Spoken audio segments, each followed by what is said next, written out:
What's going on, guys? Chongo 68, Chris Greenaway. What's happening, man? Geez. Okay, the chat just disappeared. So this is Kathy's device. I don't even know what that. It's an iPad, Cat. Oh, okay. Oh, it's happening. Two hacks. How you doing, brother, man? Okay. So it's gonna take me a minute to get oriented here. So just give me a minute. I've never done it on this device before, and it's way too close. All right. Okay. So so what happened was I I hurt my back last week. Well, I'm always hurting my back, right? But I really hurt my back last week. So I went really easy and everything. And I was feeling all better the last 2, 3 days. And then this morning, I had to help Kathy cut one of our dog's nails. She's got like this claw that like kind of like looped around, right? So like, no problem. I'll just go get some wire cutters. So I went and grabbed some wire cutters. I bent down to help, and then all of a sudden something on my back went crack. That's it. It's like the whole day today. I'm just like, I can't do anything. I can't walk. I can't do jack. So I figured, you know what? As long as all I can do is sit around the house. Right now, I'm just gonna go on and be with you guys for a while. Dean Stevenson, you love randomized hives. All right, so guys, I'm not used to working with this. This is Kathy's. Is it okay? Thing. I think it's okay. Yeah? Well, all of a sudden, when you go to read something, all of a sudden, all of the words disappear. Huh? Well, here, look. Boom, gone. Before I could even read it, it's gone. You have to hold it and scroll it down. I can't reach that. Well, I don't know what to tell you. Oh, jeez. Oh, look at that. See? Okay, this is going to be a problem. All right. 79 is still 70. Vampire Bear. Nice. SYD Rider. Yeah, I'm working on getting better. Jeff, I'm not doing good. All right, hang on here. Okay. Cat, Yeah. I don't like this thing. It's no different than the computer. Well, how do you make this? How do you make the chat stay up? Because What do you mean stay up? What do you mean? okay, Iceman 2K. Scroll it. You tell you. I'm sorry. Okay. Well, somebody just had a question about. Oh, geez, and there's all the words. All right. UT said bottle rocket has one air shock on the right, and one air shock on the right, yeah, and one drag shock in the rear. Any specific reason for that? Yes, to preload the rear, to put more weight on the right rear, using the because okay, like the Superstock spring, right? Chrysler Superstock springs are arched an extra 2 inches on the right side to preload that weight. So I'm just using an air shock to mimic that, using the stock springs. It's old trick. Are you okay? All the words disappeared now. What do you mean? Well, you're laughing at me, okay? But there's some words now. Disappeared. Looks nice over there, snowing here. Oh, jeez. I Spider Garage. What's happening? Yeah, Zero, you have what's words. happening, What are you Zero? talking about? No, but look. What? Dean Stevenson. Here, And touch it. I can't reach that far. My back is jacked up. If I could reach that all the time, I would just be at the shop. Okay. So we'll move it a little closer to you. No, it's too close. Now I'm like, this thing is invading me. Oh my gosh. Can you give me something like a poker? Something that A I can- poker. yeah, You something need your I can- finger to. My finger don't Skull. go that far. Why don't you move it a little closer to yourself? Because it's too close as it is. I would like it to be a little bit further away. You killed me. All right, that's fine. Just leave it. I'm going to do But you can't reach it. Fubar. Thank you. You need a Okay. stick, a scrolling stick. If I Somebody read real invent that. fast- Okay, so here's what. Oh, Jesus. All right. So I'm sorry, Zero. I didn't mean to be pointing at you. I'm pointing at the. Okay. So, here's what happens. Somebody types a comment and it comes up in the bottom corner of the screen. See where the wheel is on the car? Okay. Well, the People comment are comes familiar up with there, the internet. and before I can even read it, it goes away. Okay. And then the next one pops up, and before I can even read that, it goes away. But if I touch the Okay. screen, which is you way want it- over here, Would it be easier if I just gave you my phone and you could read the comments off my phone? Do you want that? I Would guess. that help you? Okay. I guess. Guys, I'm still trying to wrap my head around color TV. I mean, we've gone over this. You know, I'm still trying to come to grips with stereo is like a new concept to me. Virtual at the wharf. Grab a second phone and read from the viewer's side of things. Yeah, I'm bringing it. Whoa, what's going on over there? Oh, it's like a bird fight. Oh, wow, there's a bird fight going on. There's a squirrel too. There's a squirrel involved. It's a squirrel and a bird and two birds.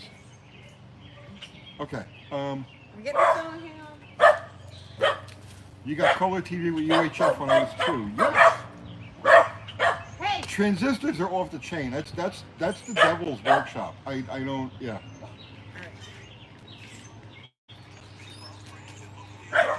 Do I even listen to the radio in the car? I honestly don't. I don't.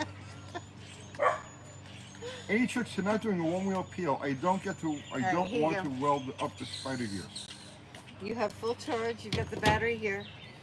Can you read these comments? Oh yeah. Yeah, you can see that. There you go. Yeah, but now. What? God, see, so now instead of being able to look at the camera, and then there's a weird delay because look. Don't worry. Don't look at the picture. Don't look at the picture. Just look at the comments. But then people are gonna think I'm rude There. for not looking at them. There. You can read the comment and then look. Right? I'm not cut out for this anymore. I gotta tell you. There is so many good YouTubers out there. Oh my How do we end up goodness. doing this? Shush.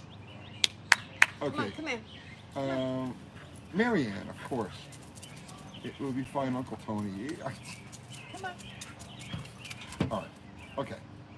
We can do this. Come Here, on, Kat, Maggie. take your phone away. Take your phone away. Because Do you want me to read the comments? Is that what you're no, telling me? no. I'm going to figure out a way to To what? activate the screen. Oh. And scroll down. Do you want the laptop instead?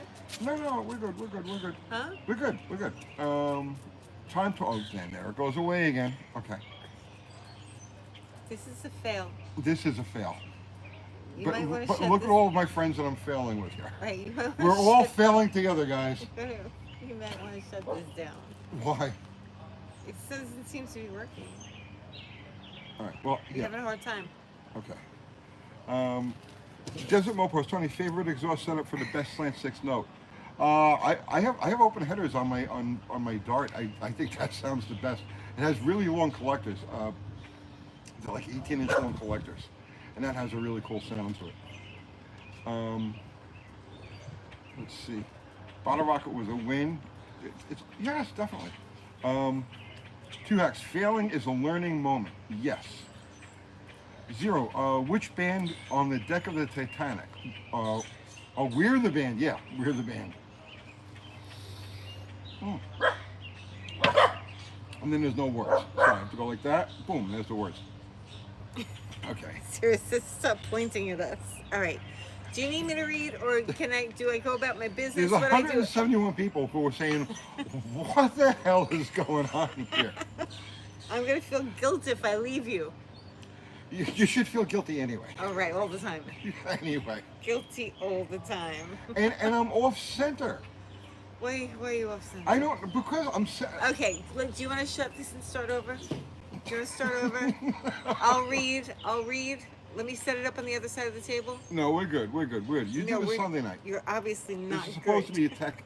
You're supposed to. Oh shit! I think I just banned somebody. Listen, anybody who I just might have deleted there, I'm sorry. I didn't mean to do it. Who did you ban? I'm not seeing anything. Okay. I'm not seeing Well, when anybody. I hit the button and then I hit the screen and I hit it again and it said something about delete user or hide user or whatever and Oh. I think I accidentally hit that. Well, So if I deleted or lost you, Zero says it all looks okay because I'm not seeing anybody. Okay, Hidden. Zero saying it looks okay. hear a riot. What's your favorite mole promoter? Yours. Whichever you have is my favorite. I love it dearly. Um, All right. what? You can't do tech in this condition. What, pain? Yeah. Do you want me? Do you want me to? Do you want me to set it up and move it? No, Do you we're want me to good. move it? Good evening from Rikers. I've been there. I've been there. They lost me in Rikers. All right. Okay. I can switch the camera around just by hitting this button. I Don't do that. Turn Don't do the that. camera and I can take over. You tell me what you want me to do. Yeah, no, it's not a smartphone. It's this thing from the It's future called an that she iPad. has. It's an iPad. An iPad. iPad. Yeah. Yes. All right, I'm getting the hang of it. I just have to read fast. Oh, brother. Have you been painting in a small booth with no extraction fan? My whole life, bro. Not smartphone, no. Your cat does that. Okay, iPad. Any tricks not doing a one-wheel peel? I don't want to weld with the spider gear. Stiffen up the right rear corner of the car. Captain John H. Howdy from house. I know what that is. It's an oh, Jesus. Okay, I can do this. Are we having fun yet? When's that Miata going? That Miata's been gone for a year now. Is that a 72 Duster? No, it's a 73. I feel like I can't leave you. Why? I'm a big boy. I can handle I this. understand. I'm a big shot YouTuber. I can do this. All right. Thanks for letting you tune in. Thanks for tuning in. Franco, what's happening, Franco?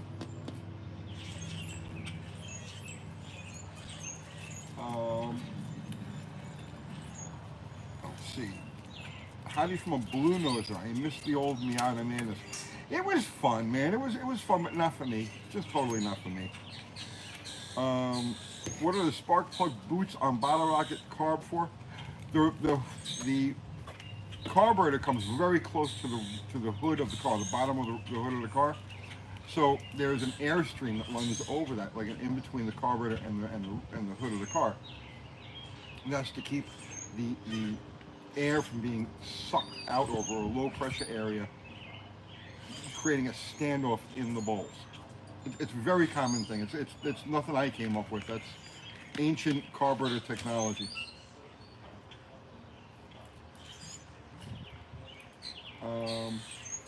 What's rolling, Antonio? I'm rolling a cigarette. I roll my own cigarettes.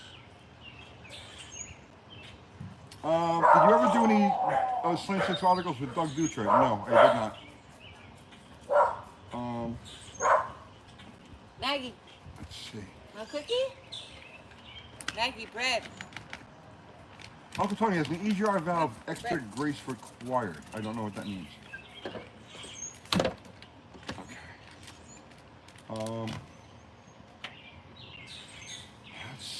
Let's see. That makes two of us right hand rollers. There you go. Yeah, no left hand cigarettes here, just right hand ones. Nothing special for 420. No, I haven't smoked dope since I was a teenager.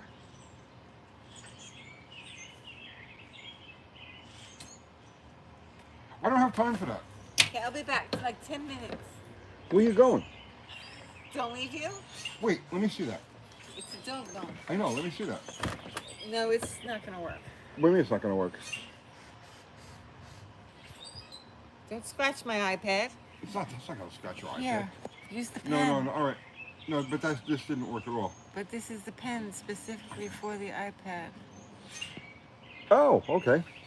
Oh, that's nice. Okay. I think we just may have had a technological breakthrough, guys. All right, are you okay? Yes, I think.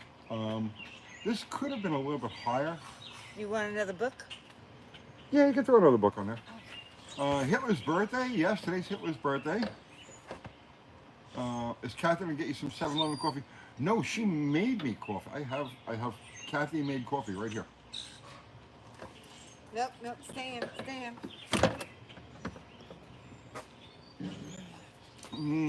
Rich, creamy. Kathy made coffee. All right, hang on, guys. Sure. It's gonna get wobbly. Okay.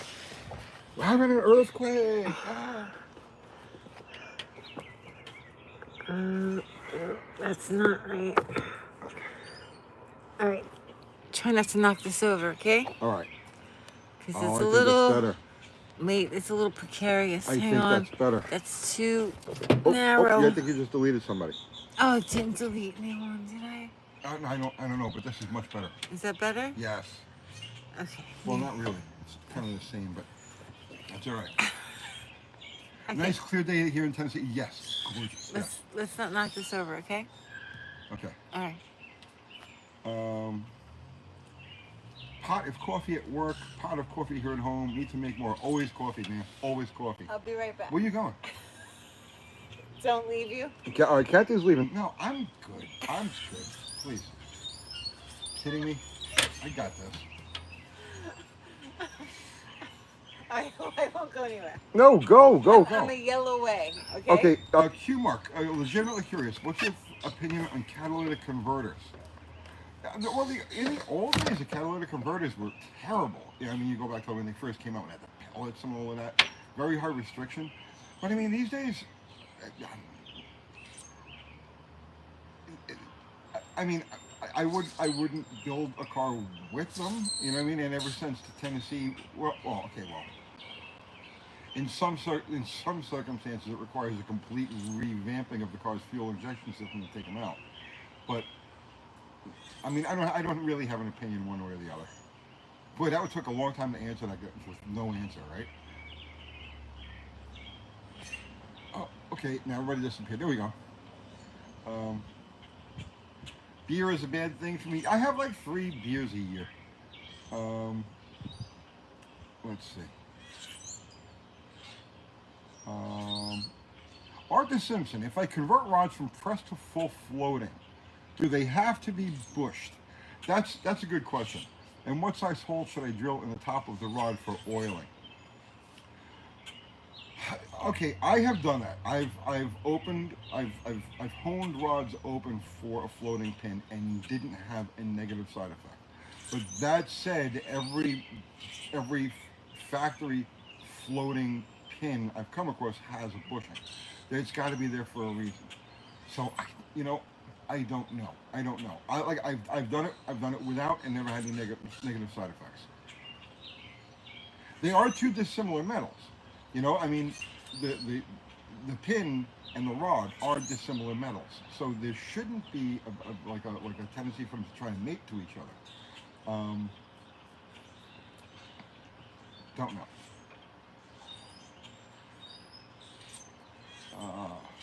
Dark beer, yes. Oh, you love Bud Light. That's good.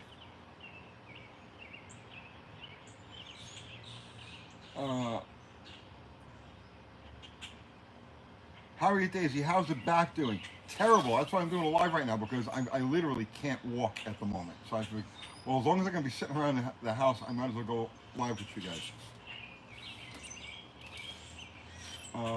Distracted by the birds. We have a lot of birds out here.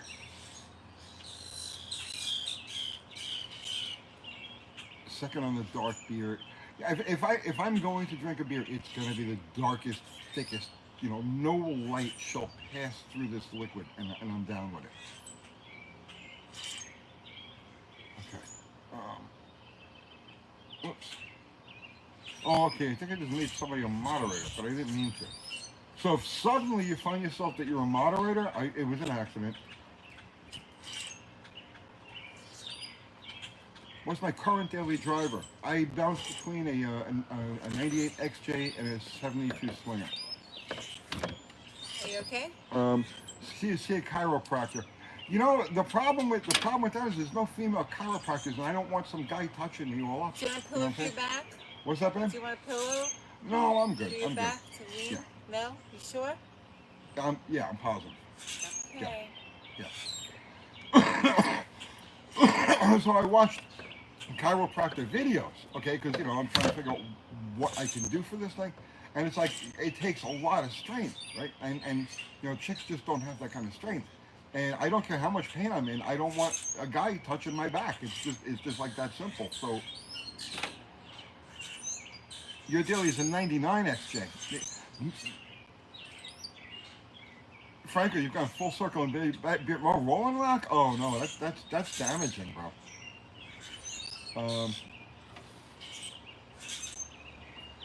Let's see. Uh-oh. It went away. Okay, there we go. Let's see. Tony, do you want a fix for back pain? I have one. Well, go ahead, throw it at me.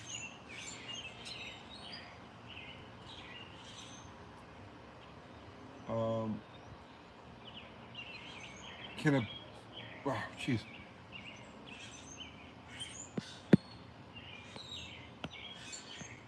There we go. Can a big block Mopar distributor get worn enough that it washes cylinders? No. Get a massage instead. Most Kairos are snake oil. Yeah, you know, I mean, I'm seriously, you don't understand. Like, I avoid, I don't want to deal with any of that stuff. Any updates on the old tow truck? No, it's just sitting there. If I was less crippled, I would tinker with it some more.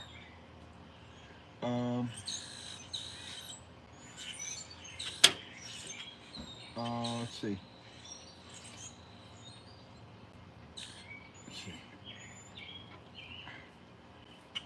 Tony, any news on the 318 if Bizarre working on it? Haven't seen anything on it. I still have to get together with Andy on that. That project went off into a very strange direction where I wasn't expecting it to go. It ended up moving to a shop and a guy in a state that I even have no clue, no relation to, nothing like that. And so I'm like, I mean, I'll be honest with you, I don't know what to do with this situation. I honestly don't. When I started, when this whole thing started, I was going to do it myself, and then Andy and David wanted to get involved, so I said, great, let's all get involved in this. And then another gentleman got involved, and it moved to a place and a theory and a concept and a thing that I have absolutely like it's completely it like ran away from me. You know what I mean? And I don't know what to do about it or what to say about it or anything like that. So I've talked to Andy about it briefly, but every time we do get to talk about it, there's other things that we need to cover. So we will get to it. We will get to it. Best Mopar V for daily driver, the 318, bro. Let's see.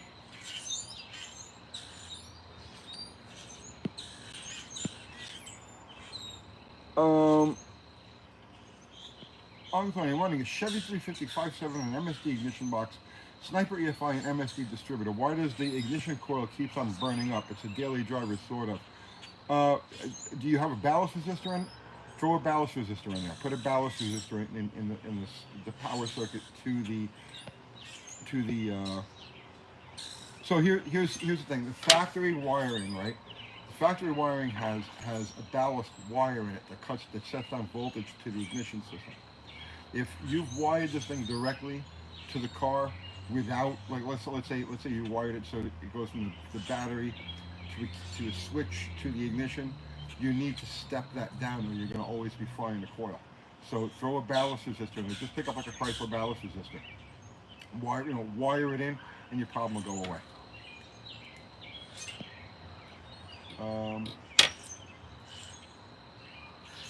Spine care, decompression, and chiropractic channel on here. Yeah, I was watching a few of them.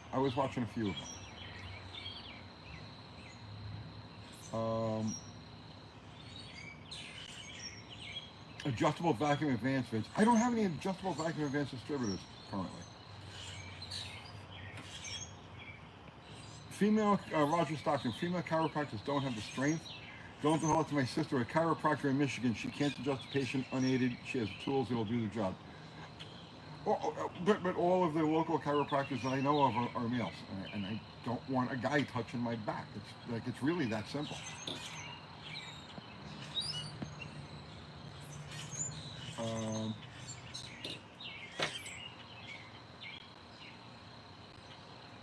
see. 89 Ford van. Keep it EFI to do a carburetor conversion. It's port, right? If it's port, leave it alone. If it's throttle body, do a carb conversion.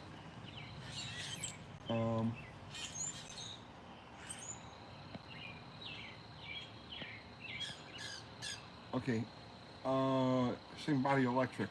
Why does Chrysler want the stock oil pickup to touch the bottom of the pan on a small block? If you look at the pickup, the way the pickup is formed, it's shaped. The bottom of the pickup is shaped that it can be in contact with the bottom of the pan, and there won't be any disruption or restriction to flow. They're designed that way. It's fun.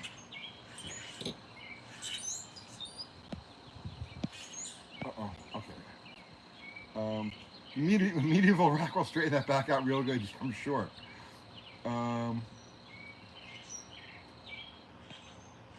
Let's see. You got Thai massage there? No, nothing Thai. No.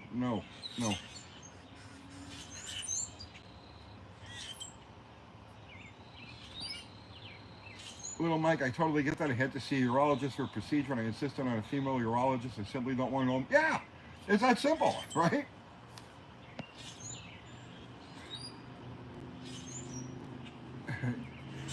My brother, Swamp Rat, you should have been a landscaper. Your back would be a lot stronger. The car stuff made you weak. Uh-oh. Okay.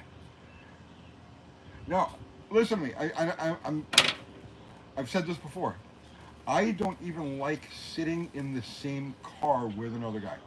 That's how bad I am with this.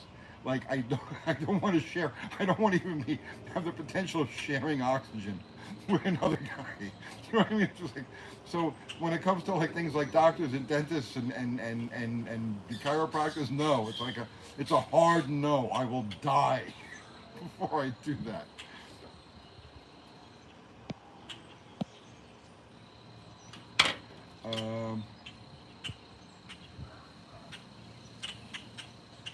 So no Budweiser. I've never drank Budweiser. Any plans to go drag racing soon? If so, where? I have zero plans to go drag racing. I do have plans to go testing and tuning. So yeah, there's a distinct difference because I'm going to just go work on the cars, not so much go compete.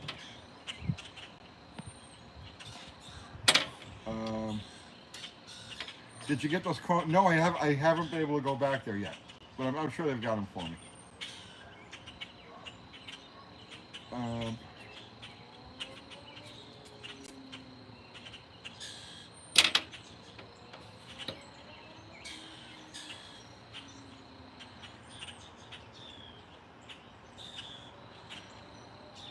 Let's see.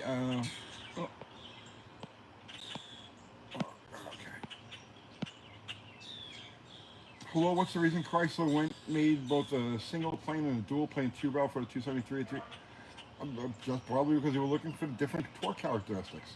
I mean, why not make a single and a dual plane if you're engineering an engine for evolving situations, maybe evolving vehicle weights, or, I mean, who the hell knows what the engineers were proposed or were confronted with through the years that engine was being evolved, you know, as far as emissions and vehicle weights and gear ratios and so on and so forth. So I imagine that at some point they were looking for a little bit more low-end torque, and so they went to the dual plane intake manifold.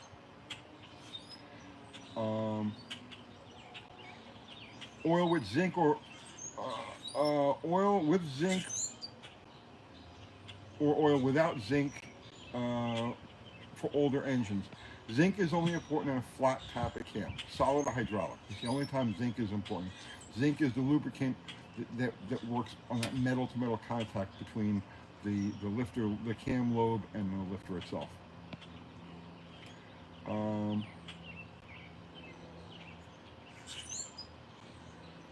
J. Russell Finch, did I watch Nick's accelerator pump video, train wreck?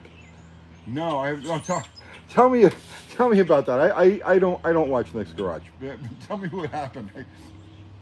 That could be interesting.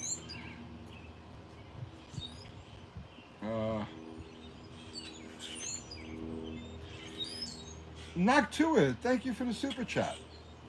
Hey Tony, what are your thoughts on Robert Peterson? I went to the Peterson Museum in Los Angeles and it was cool, but my knowledge in hot rodding history isn't great. Robert Peterson was a revolutionary. Uh, he was a genius. The guy was driven. He had vision.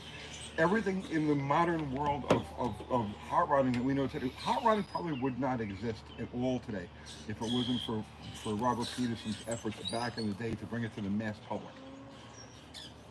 What happened after he retired is another thing entirely.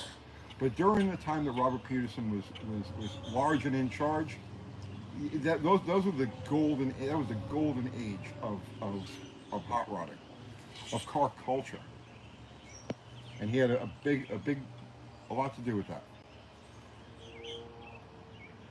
Chris Greenaway, Tony, fix lane the floor, lift your left leg. We did that. I did that. Did that exact thing. It didn't work. Okay. How you doing? You okay? I'm doing okay. Uncle Kathy came to check on me because she cares. She loves me a lot. A lot. A lot. Are you okay? Can I get more coffee? Sure. This is too close to. It's a little strong, that coffee. Okay. It's got a little bite. You know what I'm saying? Yeah. It's got a little bite. You want extra milk in it? Yeah, a little Sugar? extra milk in there. Yeah.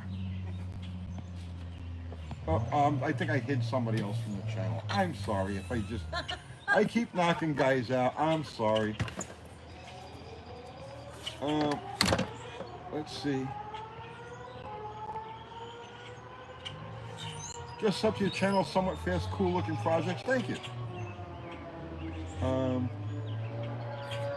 Cat's Garage. Could you set up a mechanical hillball injection system to run on the street? You can, but it'll be miserable and you will hate it. You'll have to have so many different bypasses on there to make it work during all those transition periods that it's just stop. Just stop that idea. It's a bad idea. The reason you don't see it is because it's not a good thing to do.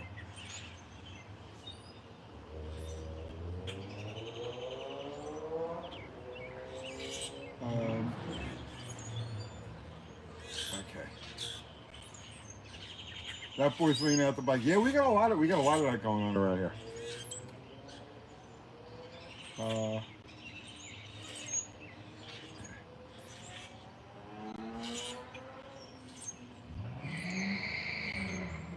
Jay Russell Fitch, Nick had the top off 5 times to diagnose no accelerator pump. Used incorrect under valve spring. The guy is lame.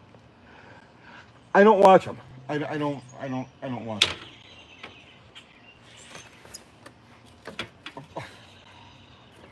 But unrelated to that, there is a. No, God, I shouldn't even say it. Don't say it, whatever it is. I just walked out. I'm not going to say it. Don't say anything bad. I'm not going to say anything bad. Okay, good. There is somebody who works for a very well-known mechanical YouTuber. Stop. What? Whatever you're going to stop. Just stop? Yes, please. Am I involved in it? No. I'm not? No. It contacts me for information. What? I didn't say anything else. Don't make faces. I know what you're talking about. You know what I'm talking about? If the public only knew. It does involve me. No, it doesn't. If the public only knew what really goes on with all of this YouTube stuff, you guys.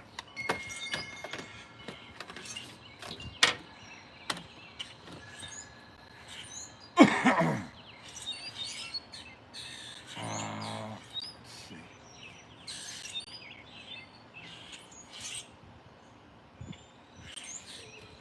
Are you okay? Yeah. Well, that's better. That's better. Okay. Granny's Blue Waffle. Currently having fun with my C2JZ. About to pull the head off and do the hammer and pipe trick penetrating. Woo. Don't even bother with it. No. That trick works with older engines that have those thick, crazy cast rings and stuff. Big pistons with thick, beefy ringlands and whatnot. Don't even you got a 2JZ that sees like that. Don't even think about it. Don't even think about it. You're just gonna destroy the motor.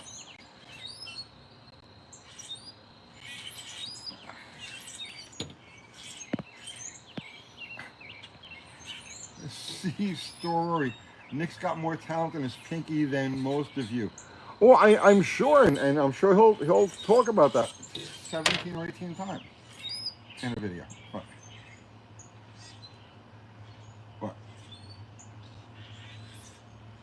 let's see.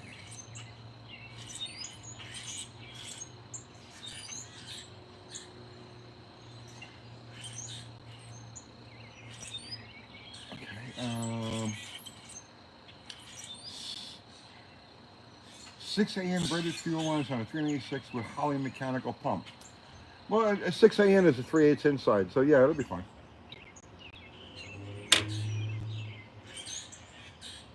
Um,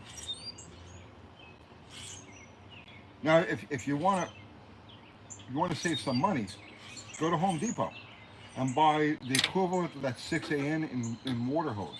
The Teflon braided steel, same braided steel sheathing that is on like regular, but it comes with that Teflon plastic inner, and it's impervious to all fuels, and it's like a tenth of the price of the other stuff.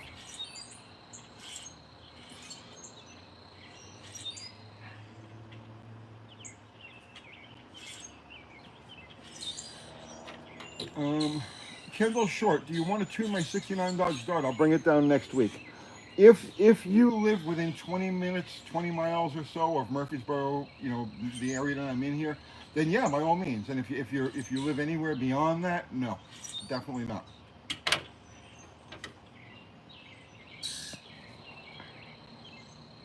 Um,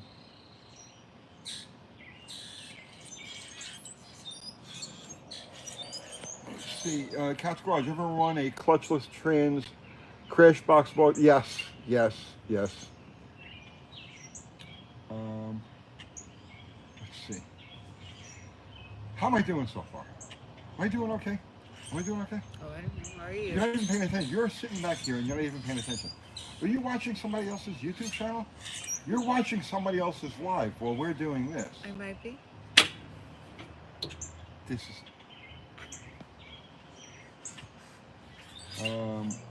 Let's see.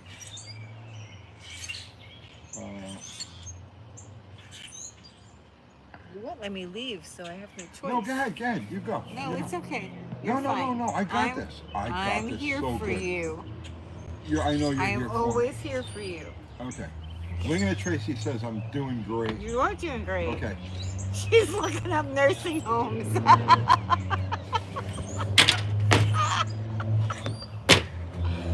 I may have hit the wall. And I'm okay with that because I've had a really good run. So it's like, maybe I did hit the wall. Maybe that's it.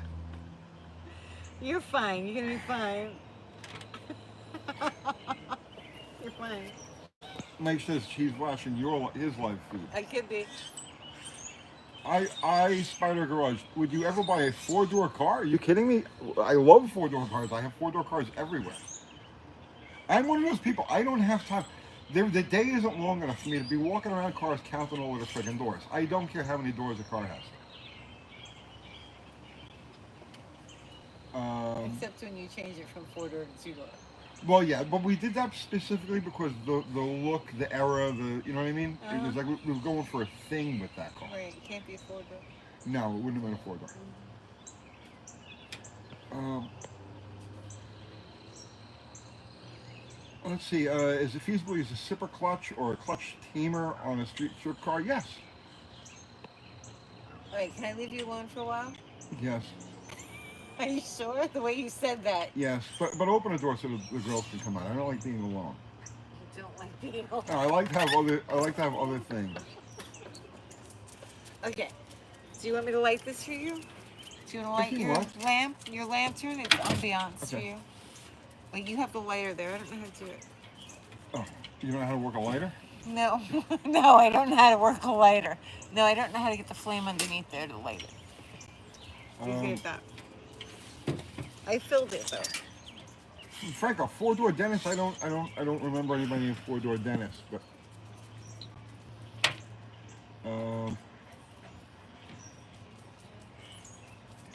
Meg is going after my coffee.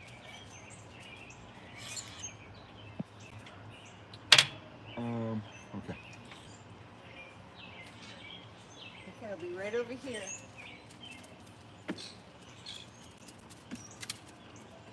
Hey, Maggie. She loves her coffee, so.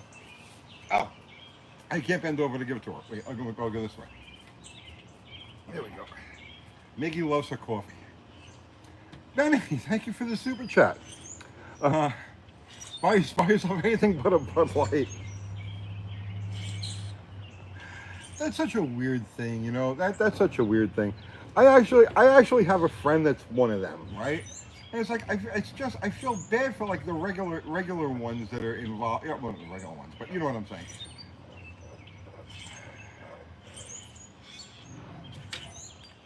I don't care who or what you are. You want to be a guy, you want to be a girl, you want to be a toaster, you want to be a chain link fence. I don't care what you want to be, but don't make a thing out of it.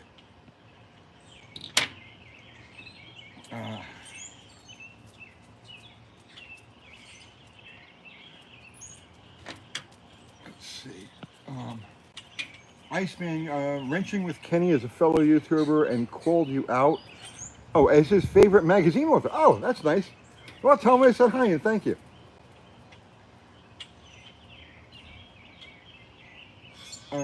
Cat's Garage, is it possible in the near future for you to do a video on setting up a slipper clutch? No, not really, because I don't have anything that would take a clutch like that. I don't have any of those parts laying around. So, no. But there are other people who run stick cars that would be able to do that a good piece on that. Mind blowing watch. I was around Englishtown when Jim Harrington was hustling the bracket races. Jimmy was amazing. Jimmy was amazing. He was a great guy.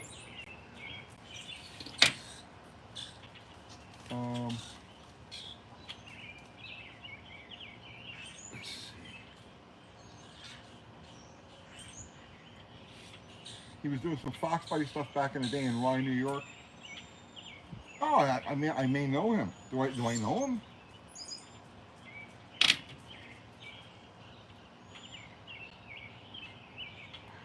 Where's the charger at the shop? Looks like a chemtrail. I can't really turn around. I mean, honestly, I can't turn my head far enough to see what's back there. Is Kathy on strike? She's just fed up. She's had enough. She's had enough. Fed up. Oh, you heard that? Oh, I heard that. I see a plane. She hangs. Oh, my back. What? She hangs just out of sight and listens for her name. Well, you're in pain, so I'm listening. Have you ever been to Dragway 42? Yes. So you're A screaming. few times. Very nice place. No, I didn't see any chemtrails. No chemtrails? All right, thanks. She's You're checking. safe. She's checking for chemtrails now. I'll let you know.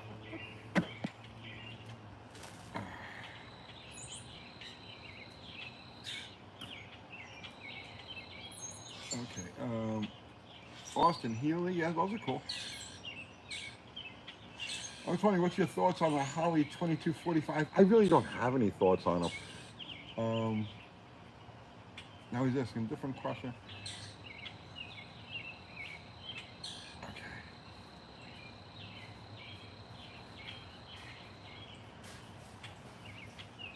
But UTG, you're in your prime. Spirit of the car and the dread step. They have been the best videos. I feel something. Well, thank you, man. Your opinion on a Mallory Unilite, 30 years old? No, I mean, they're pretty much eternal. There's not much to go wrong with a Unilite.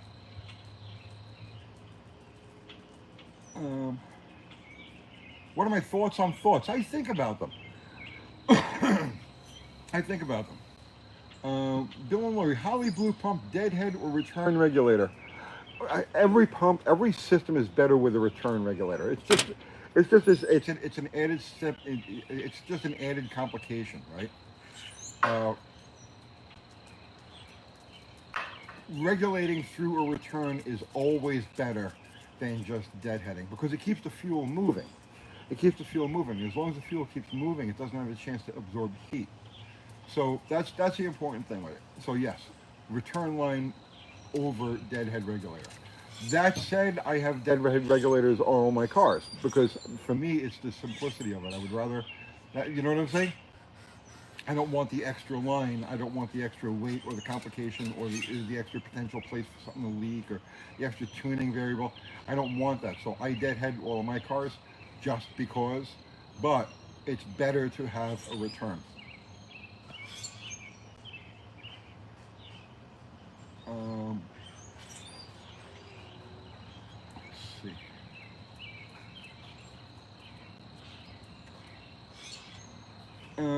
Paul Capizzola, what's happening, Paul? What did you think of the RTS CUDA resurfacing? What an ugly piece of history, right? I mean, it's cool and all, right? That you know that it's there and it's so intact. I just watched the video on that the other night. That's that's pretty cool. But man, is that thing ugly? Like, wow, is that thing ugly? Wow. Okay. But in the same respect, it's cool that it still exists.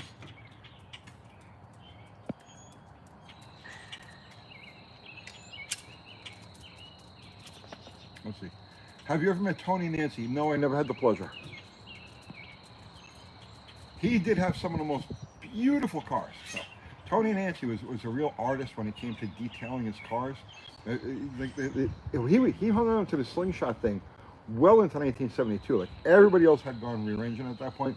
And he hung on to the slingshot thing. And his cars, the last of his slingshots, were the most beautifully detailed cars. Him and Herm Peterson had just the most beautifully detailed cars. I mean, there were a lot of guys back then, but you know what I'm saying.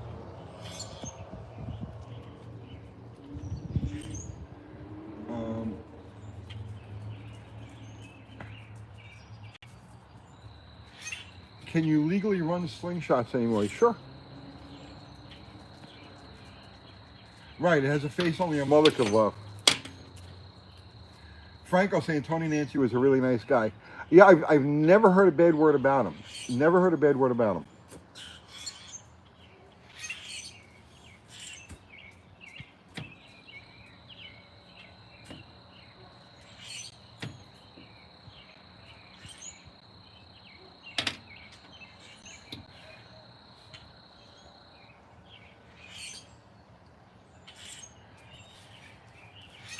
Okay. James Sharp, come to Texas and do some vintage motocross stuff with us. You know what? I would take you up on it. That if you had any idea how crippled I am right now, I'm sitting here doing this live right now because I can't be at the shop because I legitimately can't walk. The back problem I had like last week, it had gone away. I talked about this at the beginning of life. It had more or less gone away. It took a couple of days and I was okay and we shot a couple of videos. And then this morning I was helping Kathy cut one of our dog's nails, right? And I went, it was a weird thing. Couldn't use a regular clipper on it, so I needed a wire cutter. So I went in the garage, I got a wire cutter and I bent down to help. And when I turned and bent, my back just went like that. So like I've been staggering around and limping around all day and I was like, I got to do something. So that's why we're doing a live now. So, but yeah, I don't know if my dirt bike days are. I think my dirt bike days might be behind me. Tony, what is a Roadrunner GTX package? The GTX stopped being a separate model in 1971. So in 1972, a Roadrunner with a 440 is a GTX. So 72, 73, 74, Roadrunner with a 440 is a Roadrunner / GTX. And they had both. Oh God, see, when I move my hand like that, something in my back. They had both Roadrunner and GTX emblems all over the place. They're actually pretty cool. Did you get that super chat? No, I missed a super chat. Yeah. Oh my God. Hang on, let me go back, find the super chat. Look, I'm finally figuring out how to work this. Regis Philbin Scrotum. $5, thank you, sir. Why and how, also when? Why? Because I like you. How? With tongues. And when? In the very distant future. Okay. Uh-oh. Now everything disappeared. There we go. Hi, Tony. So, Cliff Gromer really had different names he wrote? Yes. Brunt Brothers and Al Dente and all of these other names that he had. Yes, he wrote under all different kinds of names.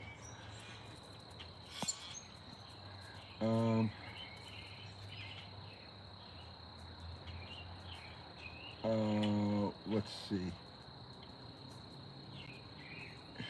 ER close 60. I can't send dollars. My flat top of cam just wiped out. I saw. Okay, so last night I was flipping, and I saw a video. So this is related to the street race channel. There's the old man's garage, and then there's the kids channel, and then there's another kids channel, and this girl has a dart, and she just started spraying it, and she ran in the 11s. Is anybody familiar with any of this? Because I don't really know these. I don't know their names or anything. But she seemed like a real sweetheart, and she was just so jazzed about running it, right?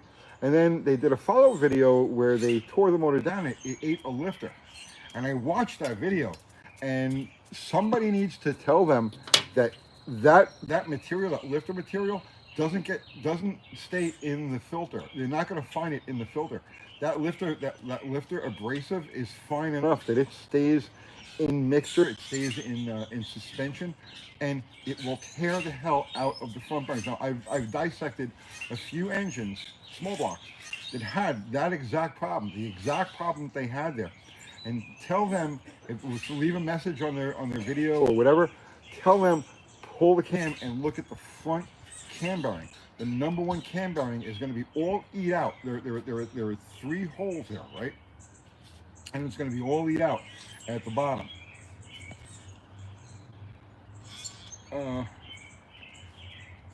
Regis Philbin's scrotum keeps sending me kiss. Thank you, brother man.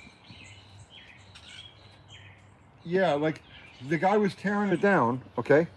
And if anybody knows him or can contact him, tell him to go to my channel and look up just lifter failure. Just search lifter, right? Because we covered all of that stuff over and over and over again, and he needs to know that really pull the cam and look at those cam bearings because they're going to be wiped out. Tony, it was Allison and Tommy. Yes, like I said, I don't know. I should know their names. They seem like the nicest people on the planet, and I only watched it because of the thumbnail, right? And you know, and like she loves nitrous was the thumbnail. So I watched it, and like it was a fun video. It was a great video. But then, like I said, as I saw the follow up to that, where they tore the thing down and found it ate the cam, and I'm like, oh my god, you know what I mean? Like, they're like, well, we think we dodged. They said they think they dodged the bullet. And I can tell them firsthand they did not dodge the bullet. Pull the thing apart. No disrespect or anything to those people. They seem like fine people, the greatest people in the world, but they just have not encountered that exact problem yet, where I have, and I'm telling you.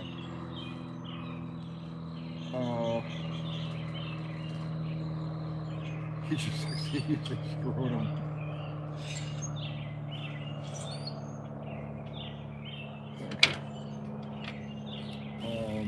Okay, let's see.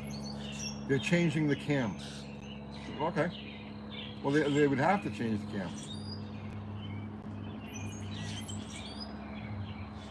cam. Nick D'Angelo, Uncle Tony, I finally saw a 66 Charger with the electroluminescent gauges. Man, I was impressed at aren't they? Isn't that beautiful?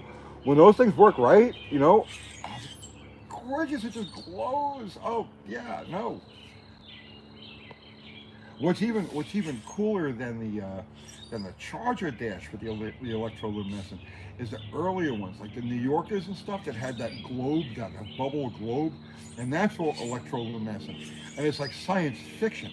Like driving one of those cars with everything all lit up there is like science fiction.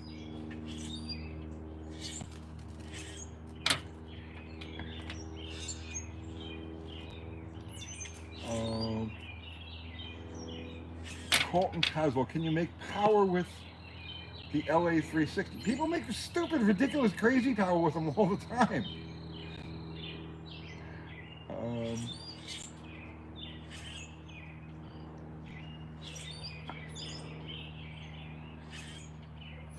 Metal Art Customs, I have like a 4-barrel intake for my 318 Poly. They're out there, but you're going to pay for it. I like the stock 4-barrel intake manifolds for the Poly motors. I see them run like between $600 and $1,000. It's insane.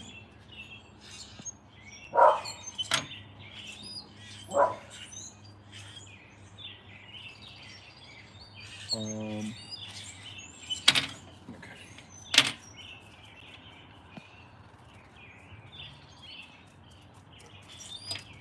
All right, how we doing, guys? Virtual at the wharf. Any recommendations on how to basic tune up a late 70s 383? There's really nothing. Well, there is no late 70s 383. The 380, they stopped the 383 in 71, went to the 400, and that lasted until 78. But I mean, as far as tune-up procedures go, just go by the book.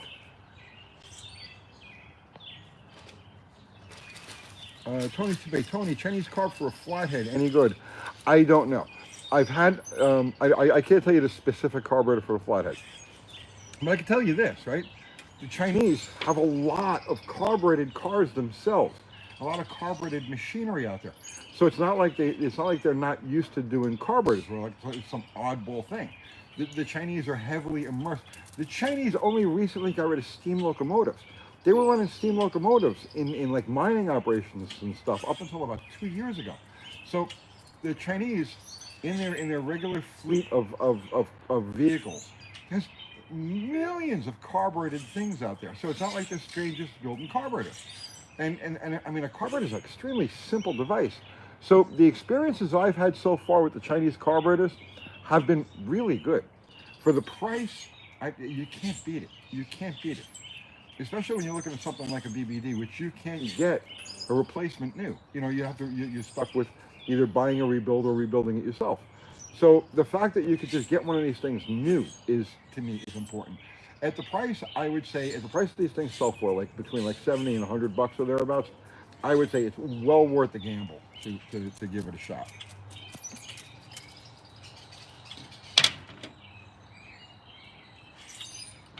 Um,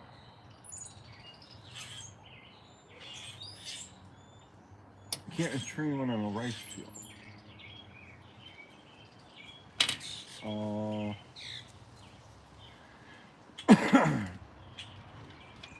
Joe and Mrs. Newman, what's the highest mileage stock original unopened engine you've seen in person? I don't know. I drove a 490,000 mile E250 with 300 inline six to a junkyard for a good friend. I mean, I've seen lots of high mileage engines, but I can't really pinpoint what would be the highest mileage one I've ever opened up.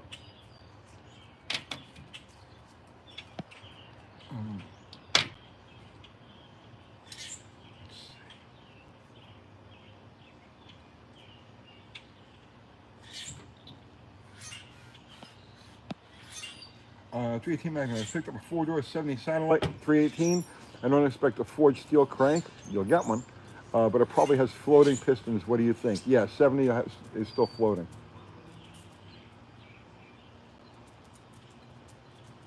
Colton Caswell, thoughts on a 318 Magnum. It's just a better Magnum, or a better 318 is all it is.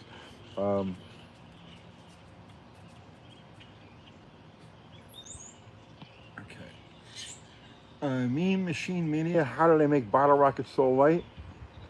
Without being specific, by studying every single part of the car and determining how much of it can be reduced without affecting the overall, either the look of the car or the function of the part.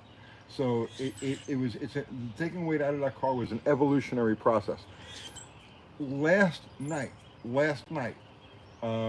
before I came home, I looked at the car and I was like, let me find something. So this is what I do. Okay.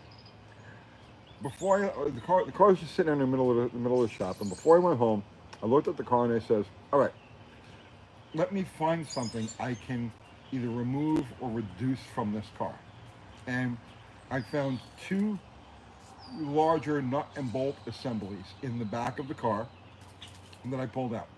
I mean, it's an ounce, ounce and a half between maybe like 2 ounces between those two nut and bolt assemblies. But if you consistently do that with your car, if you always look at it and say, well, what can I remove from this, or what can I reduce here, or what can I? So I'll walk past it and I'll see that, okay, there's some extra overhang metal, here, and I'll grab a cutoff wheel or whatever it is, and I'll right off. So over the course of time, by just always saying, always looking at the car and saying, what can I take off of here? What can I reduce? What can I make smaller? What can I make lighter? What can I,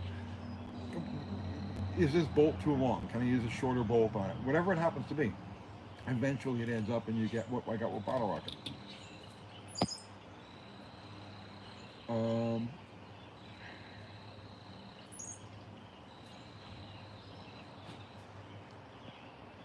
oh, sorry guys, let's see here. Okay. Randy Wagoneer, can you run power brakes with a moderately built 440 with a tunnel ram, 2,700-pound roadster? Yeah, probably, but why? Why would you run power brakes on a 2,700-pound roadster?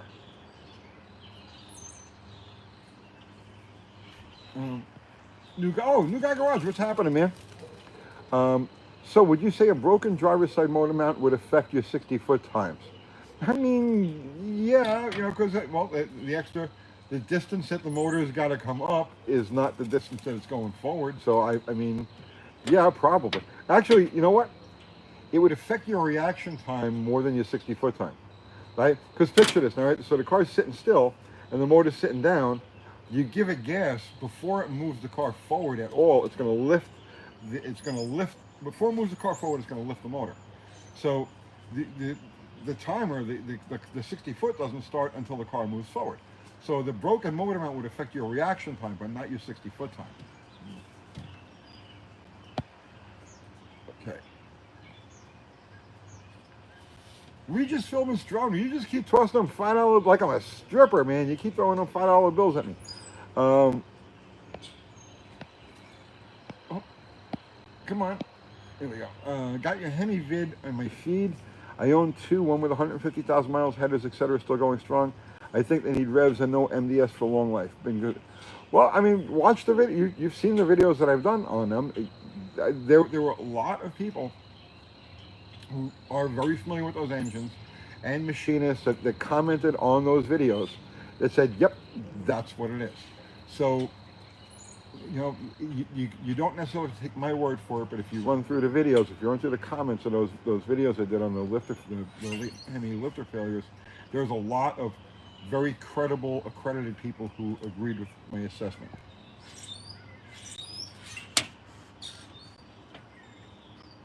David Robertson, I bought my first project from 92 Camaro right before I found your channel. Happy to be here, and thanks for your help. And I'm happy to have you, brother, and good luck with that Camaro. Let's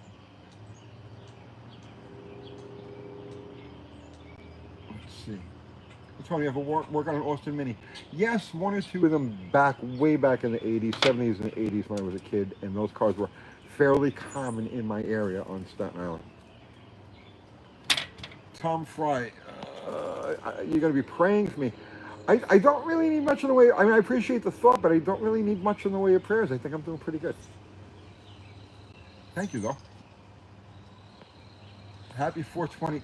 I don't smoke weed, man. I haven't smoked since I was a teenager.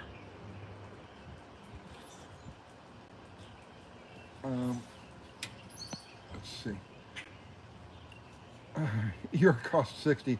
1,300 horsepower car. Should I fix my brakes first or the sticky throttle? Those guys are too much. They wanted me to do a live with them. They messaged Kathy. I don't know why, but they wanted me to do a live with them. I don't want to. This was recently, this was like last week. Last week they contacted us.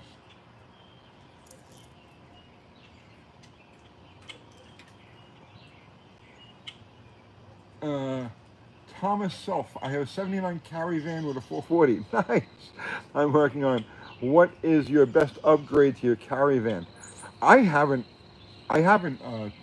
modified it in any way.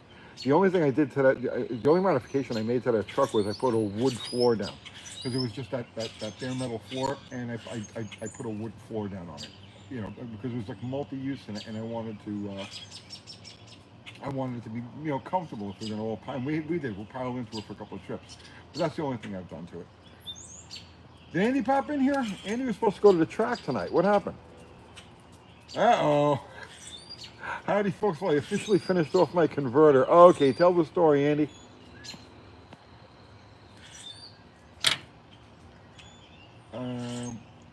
Django, are you guys planning a fresh coat of black primer on the Charger? No, it's going to go with satin black paint.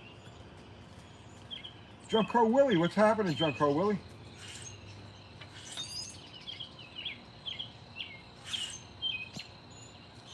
Um,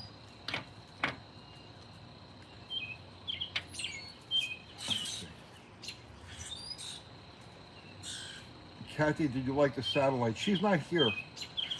She's. You found UTG on Google Maps. I just had a guy show up at my front door last week.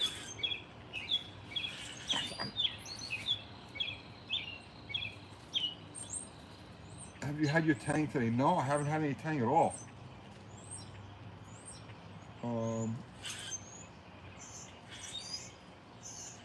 Keen, yes, I am doing well, except for my back. But other than that, we're doing great.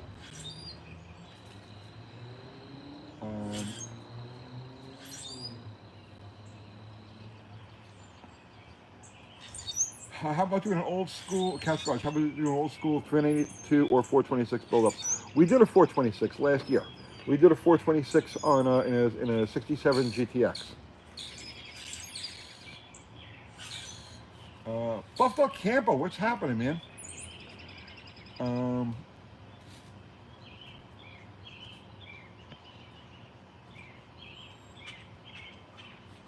Mean Machine Mania, thanks for being one of the last with the little guy in mind. My build is turning out so much better thanks to your channel. Never stop, Tony, and have a good night. Well, thank you. I appreciate it. And it's a pleasure to participate in one way or another in your build. Thank you. Have I been to a chiropractor? No, I don't really want anybody touching my back. Charles S. Uncle Tony, can you recommend an automatic floor shifter for a bench seat car? I'm thinking about B&M Quicksilver. I mean, they're all. What's the one I have? I have the same shifter in like 3 cars. And it's the cheapest one. It's like the TCI something or other. They're old. I can't see spending a whole bunch of money on an automatic shifter. You know, the thing is, good to see you all listening. Hang on a second, Andy. You're going to get to that. I mean, honestly, right? I don't understand why people spend all kinds of money on automatic shifters. So, I mean, I grew up, right, with column-mounted and non-detent mounted, non-detent floor shifters in Mopars. And I do not understand why people have to be like, bang, bang, bang, with an automatic. I mean, what is wrong with going, think? I mean, it's just, people spend all kinds of ridiculous money and have all these crazy elaborate automatic shifter setups.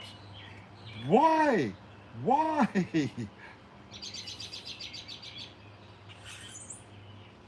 I mean, yes, with a stick, of course, there's all kinds of speed and violence involved in it. But if you've got an automatic car, why do you have to be punching and slapping and going nuts on the friggin' shifter? Tick, tick. That's all it takes.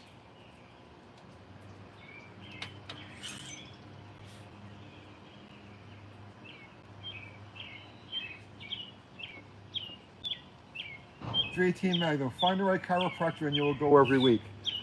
No.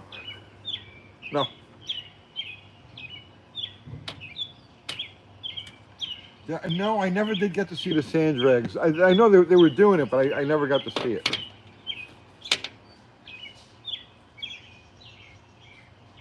Did I know Steve Lisk? No, I did not.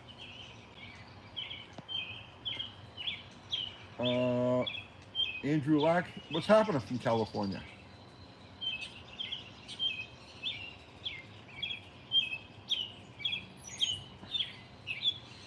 David Robertson, I love your recommendations on a CFM and brand carb for a 350 with unknown mild cam. It's a mild cam. If it's a street driver, a 750 or 800 Edelbrock would probably be my choice for that. Torque fights and red lights. What's happening, brother man? A lady chiropractor. Yes, I might go see a lady chiropractor, but I'm not going to go see a guy chiropractor. It's just not going to happen. Did I know Steve Lisk? No, I did not. Steve Lisk, what's happening from California? Um, so Andy, what happened with the converter? Wait, I tell you what, Andy, I tell you what, because this is hard. This is hard to do. Text text me what happened with the converter, so I can get the story a little easier.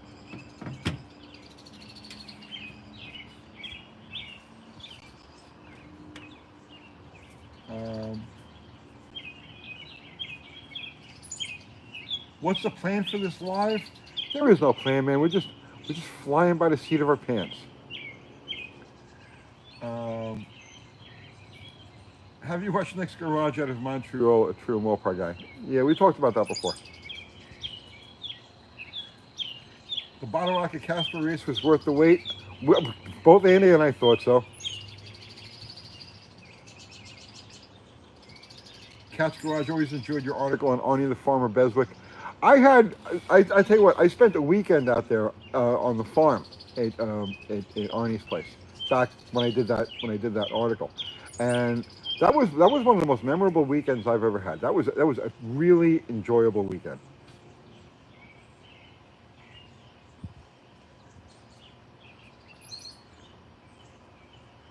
Tony, do I have the picture out there with you? No, no, the picture's on my mantle, next to my silver play button. The picture's up on the mantle.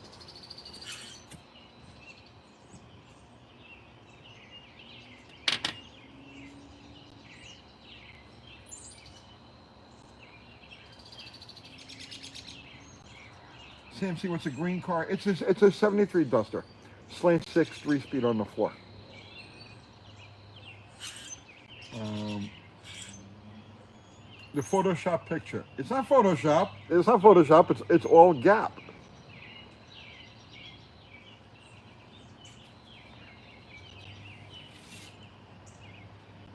Oh, the words keep going out, so I gotta.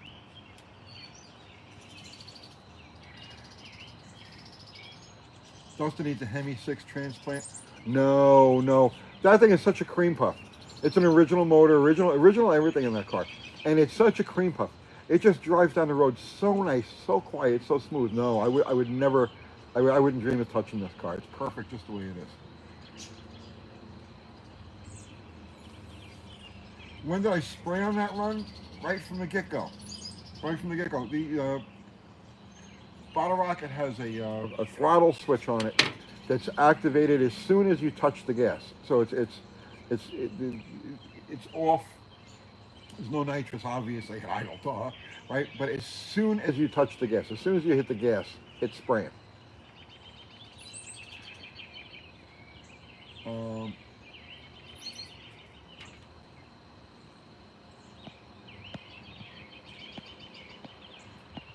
okay. Brett McIntyre, can I double the nitrous on Bottle Rocket? I don't know, double. It would definitely, it would take more.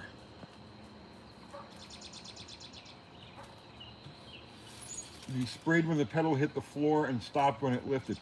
No, you know what I'm saying? No, it sprays as soon as you touch the throttle. As soon as you stage the car, you arm the system, and then as soon as you touch the throttle, it's sending all of it. All of it. No full throttle. I don't want to deal with full throttle. We want it off idle.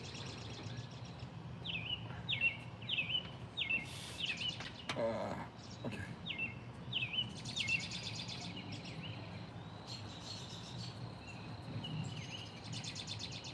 Charles S. Uncle Tony, before you raced Casper, you had Bottle Rocket idling on jack stands. I've seen that before at the track. What is the reason? Well, the car just got there on the trailer. So the transmission and the rear end and everything is all cold.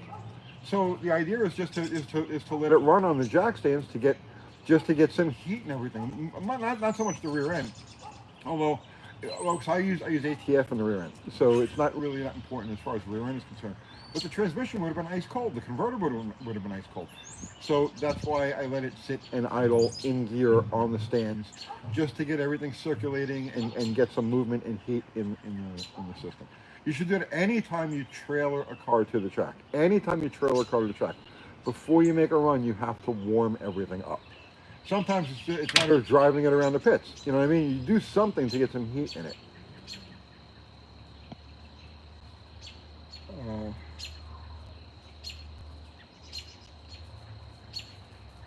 okay. CMC ATF in the rear end. Any reasons for that? I always use the limited split different. Well, it's different purposes. It's not something I'm going to drive on the street. It's not something that's going to see the normal street use.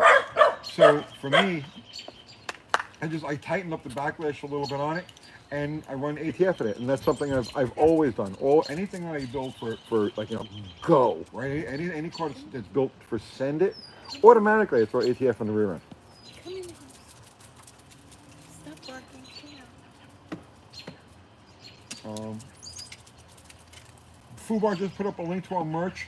Thank you, Fubar. Fubar is awesome. Always with us. Always helpful with that. Always putting up links. So if you guys want shirts, we got a whole bunch of different shirts. We got hats. We have I don't even know what we have, but we have it, and it's in the store. And Fubar just put the link up to it. So if any of you guys want to buy some of our merch, it's always greatly appreciated. And all of the proceeds go to good causes, keeping us afloat. Did you see there's somebody named Mop Guy in the comments? What's his name? Mop Guy. Mop Guy? Oh, yeah, is it really Mop Guy? I don't know. He said he helped you with the win.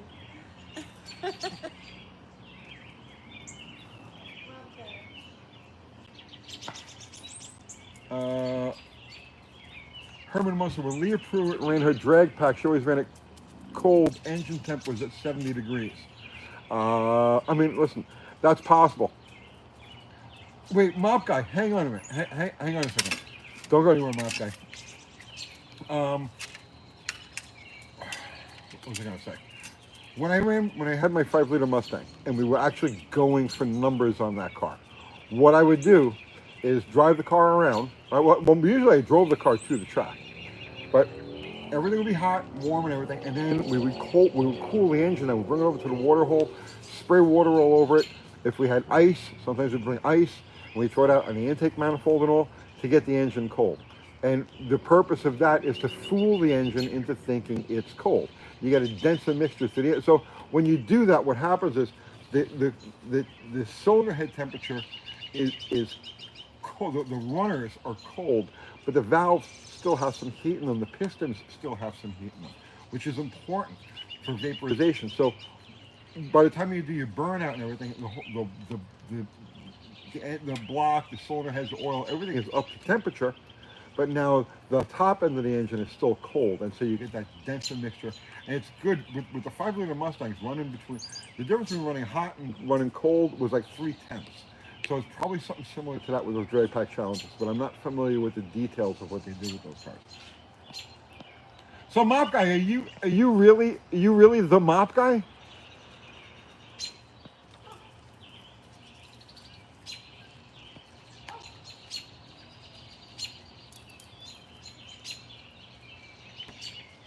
Once upon a time he had a name and now he's Mop Guy.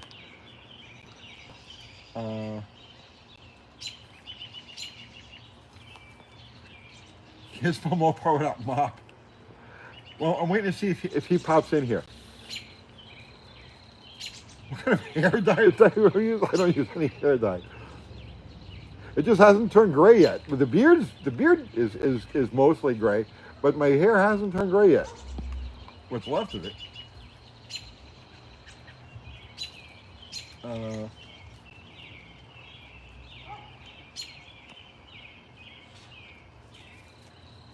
I think Mop Guy must have left.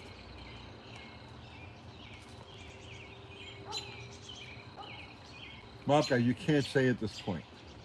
Well, if you really are a Mop Guy, right? I want to give you a shirt. So, because you're part of the channel's legacy now, right? So, the next time I'm at Buffalo Valley, I want to give you a shirt. So, I mean, if you are Mop Guy, let me know, and we'll set it up.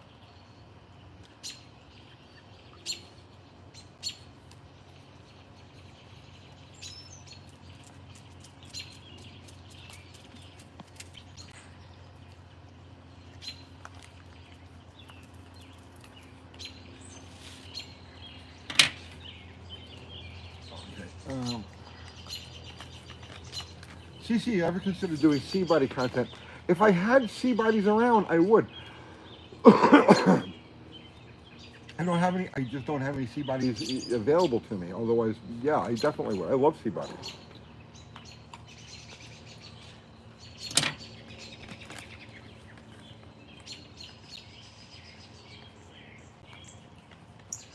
Okay, how similar or not is the Mopar torsion bar front suspension set up to the modern 4x4 Chevy truck's front door?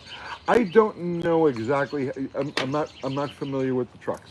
I mean, I'm familiar with them, but I'm not intimate with them where I can tell you exactly, specifically how those torsion bars are anchored and the function of it. But I'm sure it's similar. I mean, there's only so many ways you could do a torsion bar suspension.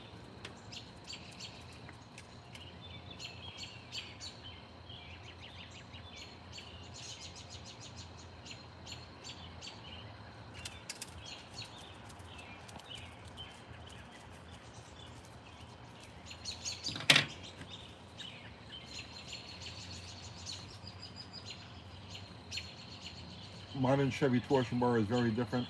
Okay.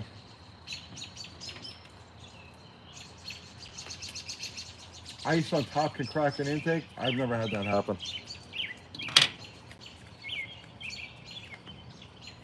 Brett McIntyre, when you started YouTube, did you build your library one at a time or dump? We just did. We did a video every day. We made sure to do like a short, like between 1 and 3 minute video every day. And they were terrible. They were terrible. Not that these are any better, to be honest with you, right? But the first one's really dead. Holly Speed Shop, thank you for the super chat. Ooga booga.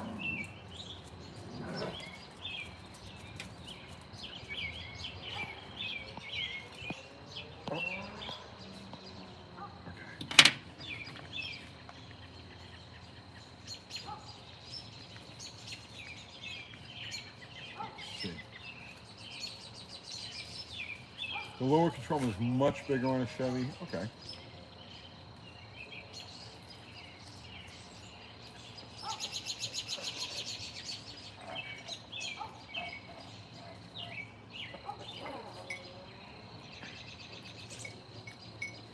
Jeffrey DeFee, ring gap recommendations. Oh, hang on, sorry guy, it just rolled off. Ring gap recommendations: 40 over, small block Chevy, normally aspirated, 16 top, 18 second, too tight. If it's NA, no, it's fine. That's fine. And I'm assuming you're dealing with a cast ring.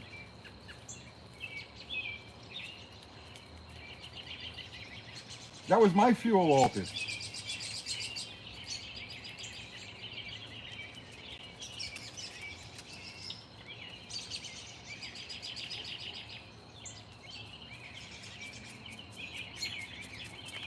Steel Molly. Yeah, you're all right.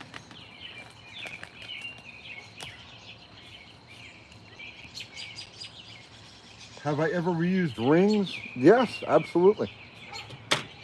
Absolutely. I would not reuse a Molly ring. Molly rings are so sensitive on the break-in and so susceptible to damage that I would never reuse a Molly ring, but regular plain steel rings, yeah, absolutely I have. And stainless rings.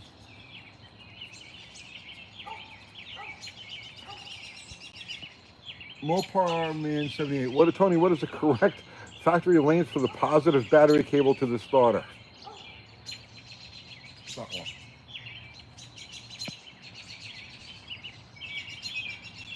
one. Cast rings rule. I love cast rings.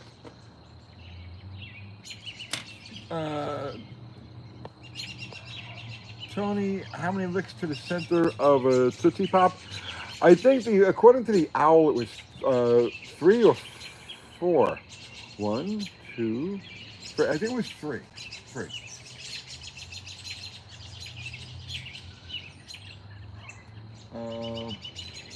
Hoss Cartwright. Tony, what's happening? How's everything from Hemet, California? Home of Ed Ace McCullough. Is he still around? He was such a cool guy. Let me see here. Did Andy ever text me? Andy never texted me to tell me what he did to his converter. I guess he's at the track still. 3 licks, 4 if you count the chomp. That was it.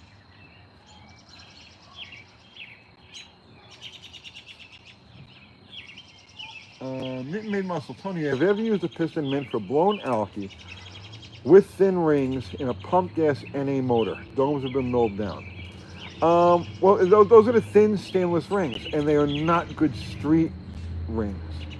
Like really not good street rings. So I don't know, man. I don't know. I personally wouldn't.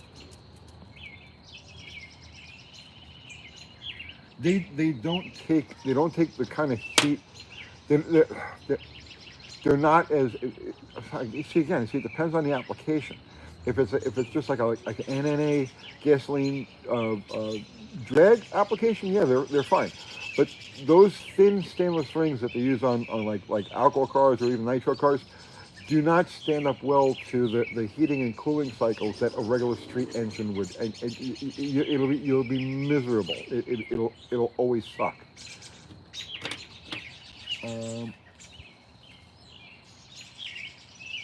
Let's see, Brett McIntyre, doing motorcycle content next seems like there's a bug.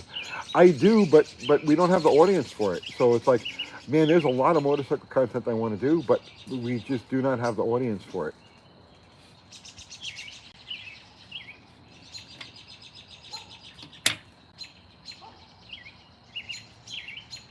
The vape, is this an Ask Tony Anything chat? What's the fastest land animal? Yeah, I think it's the cheetah. The cheetah or the puma, I think. Tavo Garage Motorcycle side channel to get an audience. You know, if I had a little more help around here, I would do a side channel, but that's the problem is we're at our limit doing this channel. So yeah, I want to do side channels. I just don't have the right people around me to do side channels.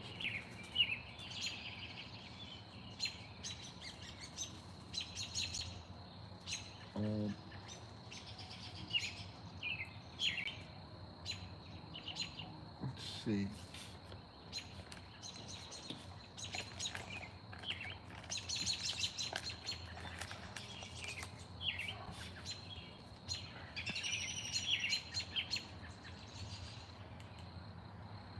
Cheetah. See, I was right.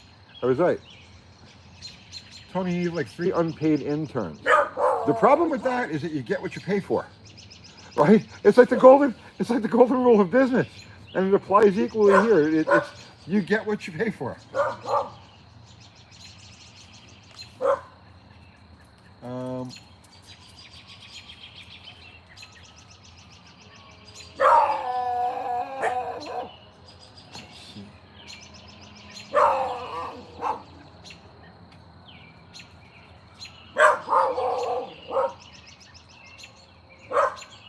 Do I know what the fastest sea creature is?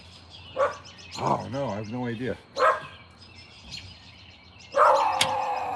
Do you drink Bud Light? I don't drink anything light. Nothing light. If it has light anywhere in the title, if it was even in the fridge next to something that had light in the title, I won't touch it.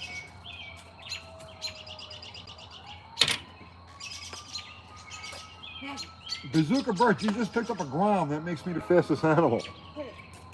Groms are fun, man. Do you need anything? Okay. Cat Squatch, will Uncle Crystal be in any future videos?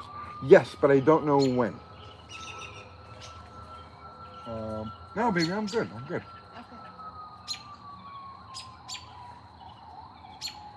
Oh, Tony, I meant for a mid-60s A-body, though. I don't know off the top of my head. I mean, you either buy a replacement, and the replacement's going to be the right length, or just take the cable. It's going to go from the starter to right on the frame rail. There's going to be a flexible like wire holders. So it'll go from the starter to the flexible wire holder on the frame rail, and then up over the top of the shock mount between that and the flat spot at the top of the frame rail to the battery. I mean, it's a fairly straightforward thing, but I have no idea what the actual length is going to be. Okay. Um, Olive, UT drinks like 1 or 2 imperial stouts a year. The rest is Rotella. You got that right, Olive. Donald Hole, is the Earth flat or round? Neither. Um,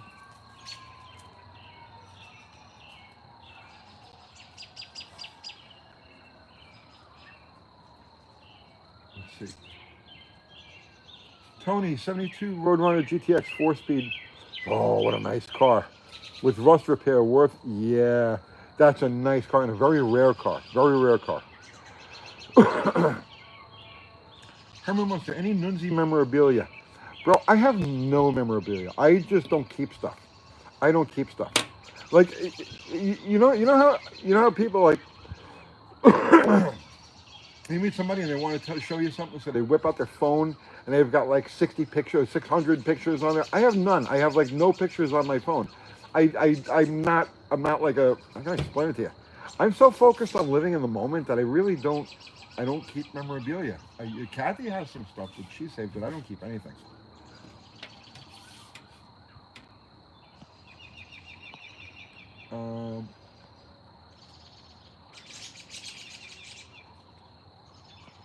UT, what Top Fuel dragster were you involved with out of New York? The Twilight Zone.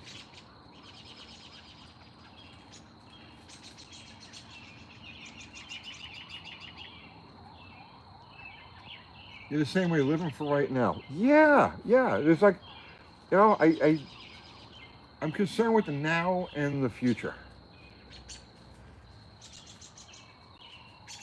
Abel D, Tony, will you ever get a sidecar for any of them? No. Tony, what has more potential, the LS6 454 or the Stage 1? That's not even close. That's not even close. I mean, in dead stock form, right, in the cars that they came in, the Buick 455 is every bit as potent as the big block Chevy. There's no arguing about that. There's no question about that. But as far as like ultimate performance, it's not even close. There are starter motors that they put on Chevy engines, on big block Chevys these days, that make more power than the Buicks. So it's like it's apples and oranges, Stock form, the way they came from the factory, is one thing. Ultimate modified versions, no. The big block Chevy is the king and it's the undisputed king of normally aspirated performance.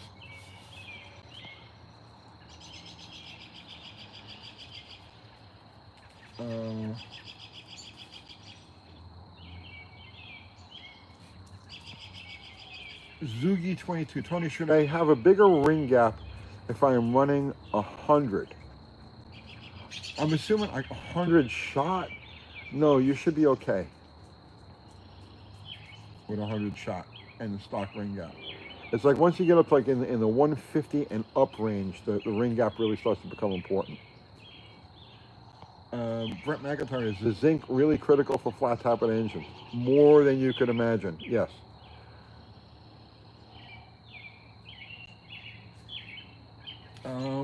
Cat's Garage, any plans for the future for a late model Hemi swap? No plans, no.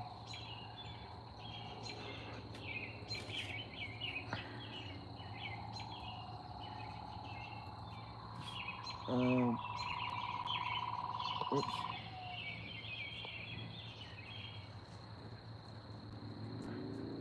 Peter Kovacs, that was the Outer Limits. The Outer Limits was the Top Fuel that ran out of New Jersey. That was Dale Barlett's car.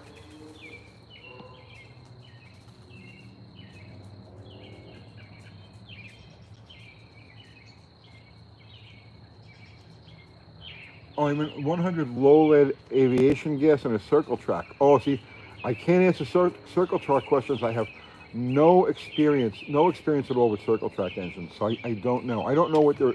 See, I don't know. The dynamics involved in those engines under load is something I'm not familiar with. So, I couldn't give you a valid. I couldn't give you a valid opinion on anything related to a circle track motor in that respect.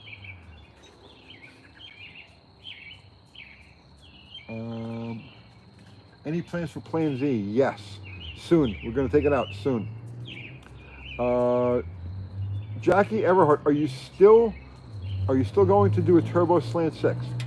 The turbos the turbo slant six is now belongs to Buff Del Campo and Kim Fixes Things, and they are working on that. But what they're doing with it, I don't know. Franco, the Outer Limits was the McEwen brothers car. Yeah, well, didn't that idiot end up with it?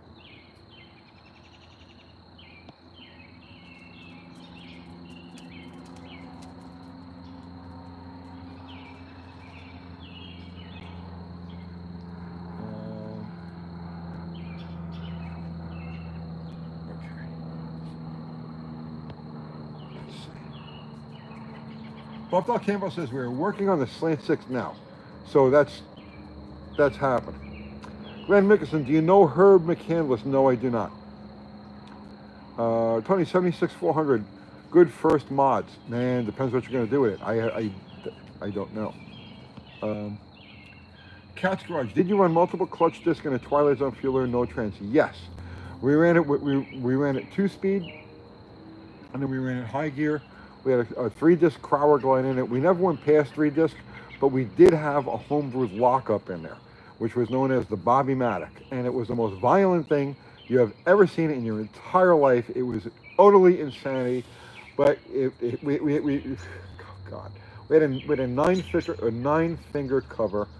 So 6 fingers were normal Crower Glide, and then there were 3 fingers with a lot of weight on them. And like I said, it's a mechanical release to the throw-up bearing that would allow this thing to slam in. And when it did, I can explain it to you. The whole car, when this was just bad because we couldn't afford any of the clutch management stuff at the time. So we ran the car extra fat. Because you load, right? You know, as soon as the load comes in, it eats up. So we ran the car extra fat, and when that mechanical clutch would come in, the whole car.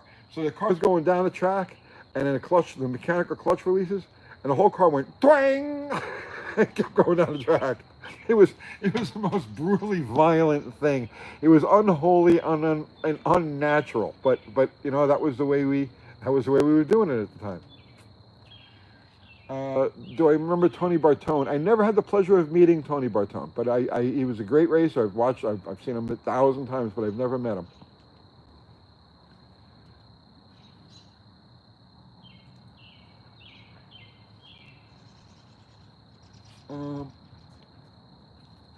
Beaumont resident, my 76 Cordoba with fine Corinthian leather has a 400 engine, just looking for the best suggestions about this engine in particular, anything to watch for, etc. I love this car and I want to do it right. Honestly, just put a good curve in the distributor. Leave everything else alone, but put a good curve in a distributor.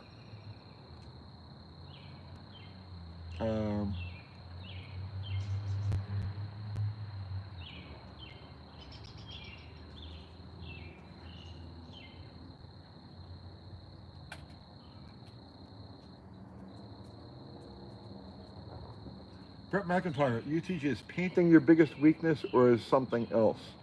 My biggest weakness? Yeah, body and paint is my biggest weakness, definitely. My second biggest weakness? Okay. Body and paint is my second biggest weakness. My biggest weakness is procrastinating when it's something I don't want to do. I mean, you know, that's if I had to say, well, you know, where do I need the most work, right? You know, like in the world of being a mechanic, it's the procrastination. When there's something I don't want to do, I will find any reason at all to fucking it's terrible. I'm really bad like that, and it's something I'm always working on with myself. It's not always easy.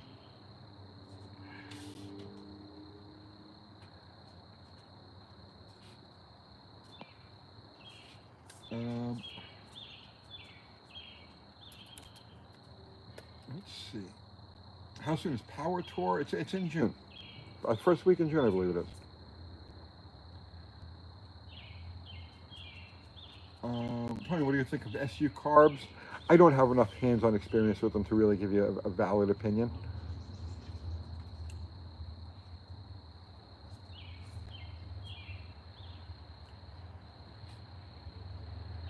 Mad Ant for 250. Hello, Tony. Looked like you were enjoying the joyride. I certainly was. It was fun. He picked it up today. I wasn't at the shop. I left the car for him to pick it up, and he messaged me and he said that the car is running great, and he thanked me and everything, and I thanked him for the opportunity to work on it.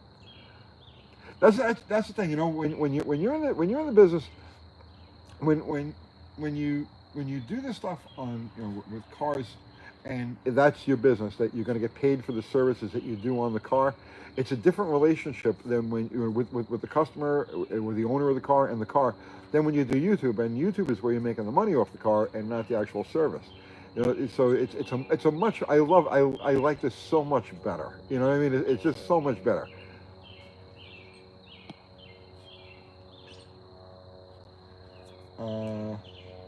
Cat's Garage, what is the largest percentage of nitro you mixed when what mix? Throw the can at it. Throw the can at it. Michael Parland, will a 426 Hemi can work in a 400? No.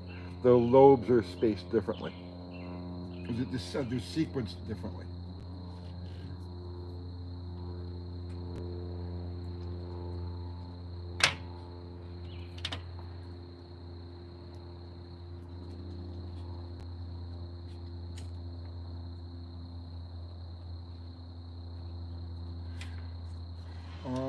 Let's see, William Barker, when changing from power to manual steering on a 73A body, do I need to change the pitman arm?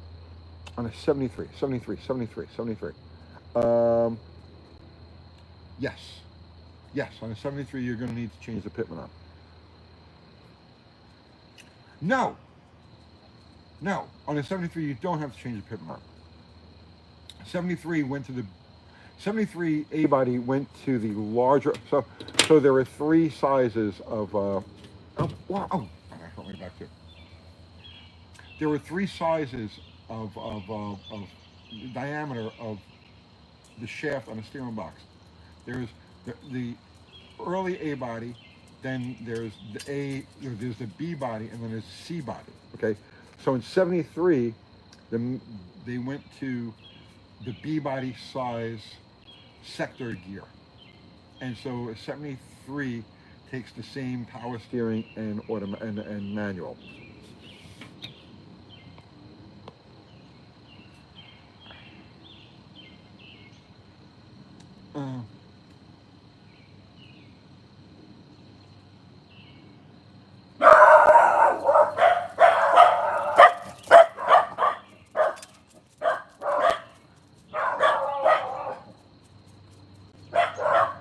Unity Motorsports goes, you hate Fords. Just, dude, text me what happened so I can.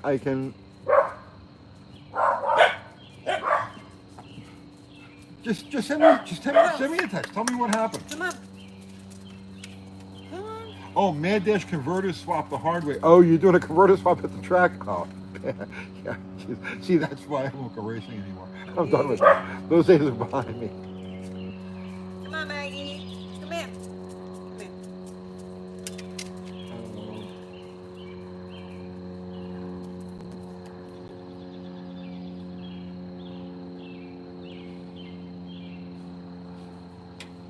Mark Z, you quit smoking yet? Yeah, I quit a while ago.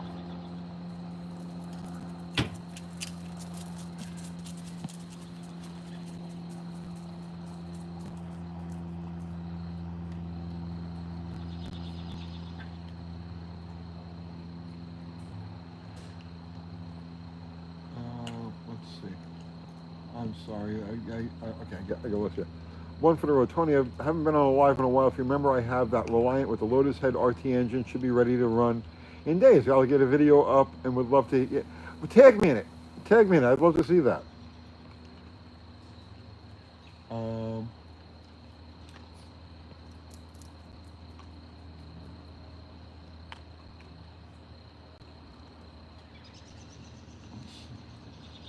Tony's favorite beer? Spaten Optimator. On tap. not in bottle. Um,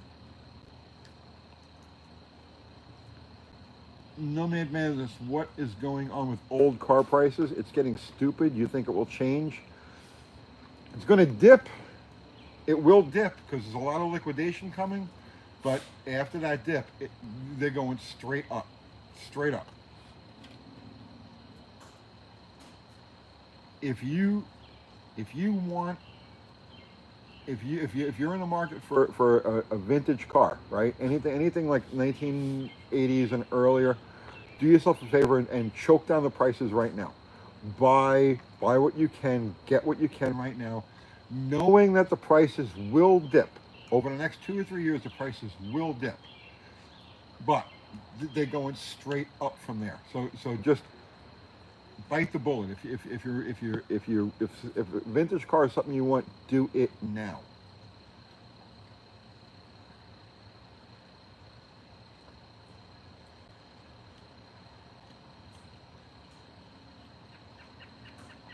This is Rusty Gold advice. Yes, I'm qualified. I'm qualified to give Rusty Gold advice. Yes, I am.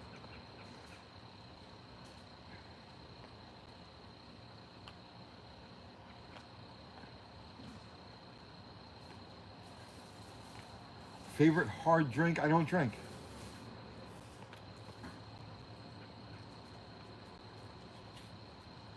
I'm pretty much straight edge. I don't drink. I don't smoke dope. I don't do anything like that.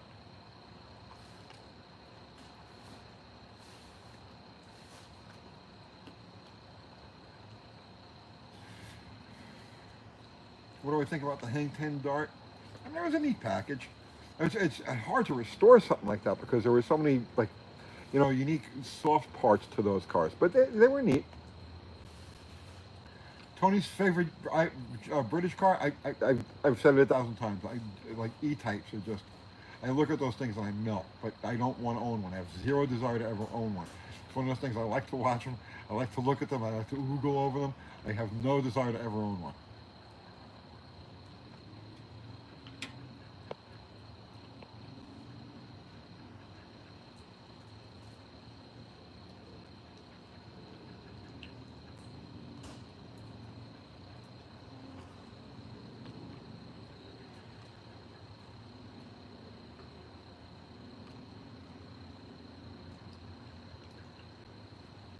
Um, Trevor Gill, hey Tony, I left a comment on one of your vids. Could you give some info on nitro in the crankcase, positives and negatives? Nitro in the crankcase. Okay. I do know that sometime in the early 1980s, it was a thing for the stock eliminator guys, stock and super stock guys. It was a thing for them to use nitro oil. So in other words, like, okay, you make a pass on a fuel car. There's so much fuel blown past the rings that the fuel becomes extremely nitrated. Right? It goes in looking like oil and it comes out looking like mud, like gray, like brown. It's like tan colored. Like it. There's just so it becomes so nitrated.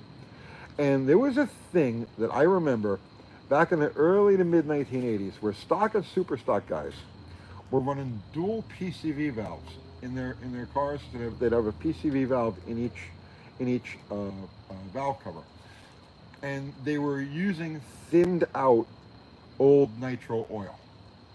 Now, and the idea there was that as the heat hits the oil and the nitro separates and evaporates, that it gets inhaled into the engine, and supposedly that made some power. Now, whether or not that actually worked, I have no idea. But I do know that it was a thing for a period of time. So that's all. I bet you Franco knows something about that. Franco, do you know anything about that?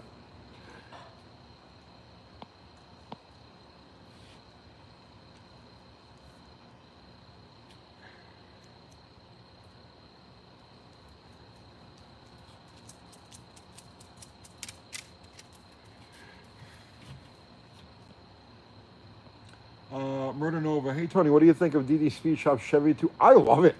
I love it. You know, the thing with Slaghammer was that's the look we were going for. We were trying to make it as much like a Nova, like a Gasser type of thing as we possibly could.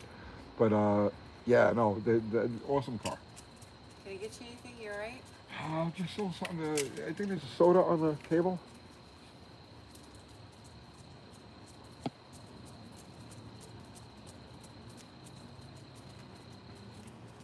Uh, Here you go.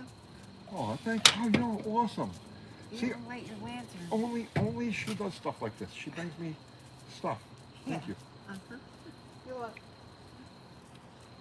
Hey, can I get some aspirin too?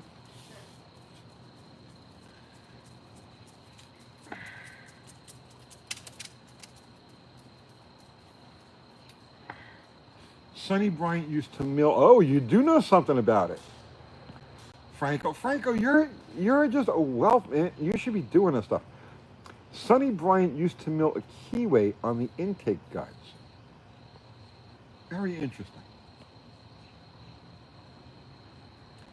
Brett McIntyre, why empty the front shocks on Bottle Rocket? Won't it come up the same on launch? The dead front shocks in a Mopar are that's age old. That's like you go back to like Ram Chargers 1961, right? The drilled out front shocks were part of the game, and the idea is to let it unwind as quickly as possible. You don't. I know everybody was on 9010s. You don't even want that 10. You want 0. You know what I mean? And then as far as coming down goes, don't worry about it coming down. As long as the car's hooked up, it ain't coming down. So that's why the drilled out front shocks. So you get instant reaction. And if you look at the way Bottle Rocket leaves, for the type of car that it is, it seems to work pretty good to me.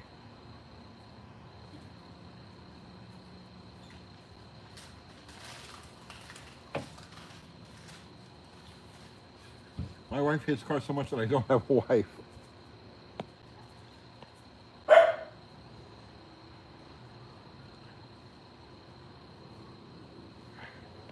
Robert D. Hey Tony, I have a 72 Challenger, and sometimes when I'm driving, it completely shuts off, no warning. It doesn't stall, just shuts off. I can't even dump the clutch to get it running again while coasting. But before I even come to a stop, the car has power again and starts right back. Any ideas? Yeah, the bulkhead connector. The bulkhead connector. On the firewall, just unplug the bulkhead connector that goes, because you have one for the wipers, one for the lights and all of that, and then one for the ignition system, the charging system. And you've got a dirty connection in there.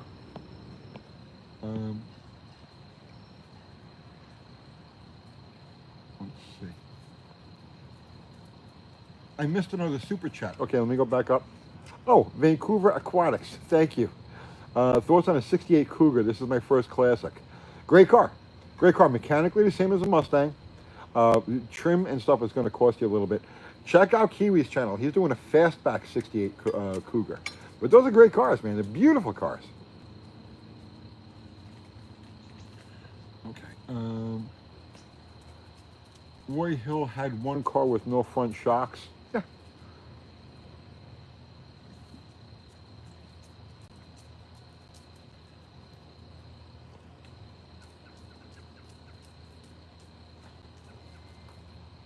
Hola, Tio Tony from Miami. Hello. Hello, Jorge. Miriam Torres, why not take the shocks completely out? Because it's in the rules that the car has to have a shock at each corner. Doesn't say that the shocks have to be functional. The rule says it has to have a shock at each corner. So I just leave them in the car.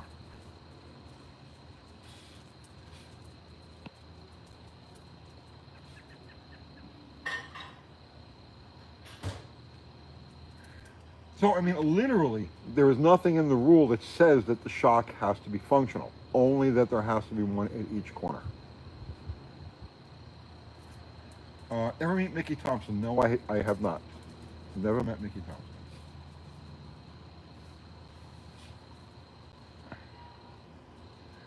Colton Taswell, sorry if you already answered this, but is there any noteworthy things about the LA360 engines? Noteworthy? I can't say noteworthy. I mean, they're good. They're good overall general engines. Most Mopar guys swear by them and I love them.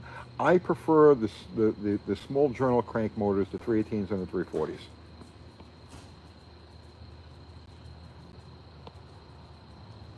But that's not saying that the 360 is deficient. Just that I prefer the other motors.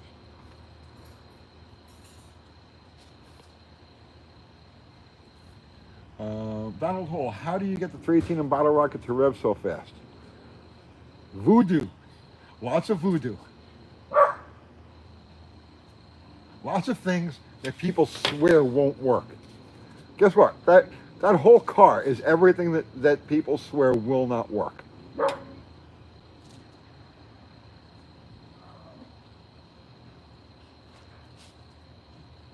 Can you take the skirts off the shocks? Yes, you can.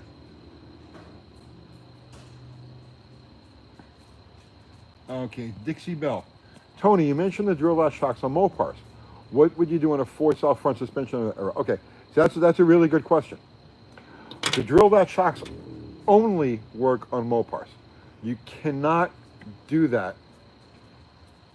You cannot do that with a coil spring suspension. You can do it with a torsion bar suspension.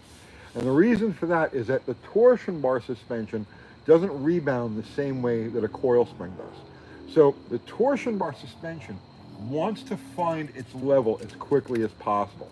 It's kind of like, it's like a self-canceling suspension. So they don't, I can explain it to you. The torsion bar is wound, it's twisted, okay? And when you go over a bump or the front end comes up or the front end comes down, the twist wants to self-cancel any oscillations. On a coil spring car like a Ford or a GM, you have the exact opposite situation. The coil spring always wants to rebound. And because of that, on a coil spring car, you absolutely need some kind of shock to control the motion in the front end. Mopars are the exception to the rule, and that's why Mopars use a drilled out shock or no shock as the best shock for drag racing. Does that make any sense?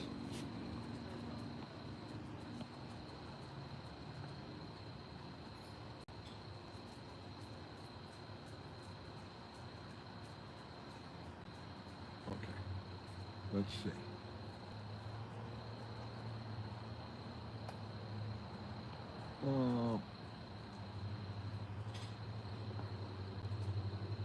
Let's see. I'm just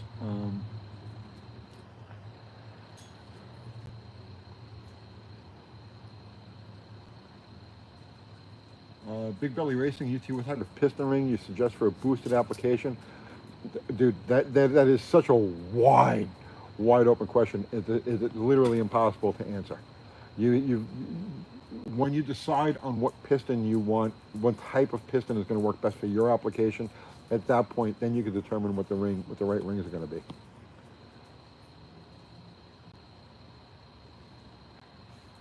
Charles Manson, Tony, is that why I realized I needed new shocks and I didn't realize I needed new shocks until I noticed that they were completely gone while I was replacement of lower control and bushings. Exactly.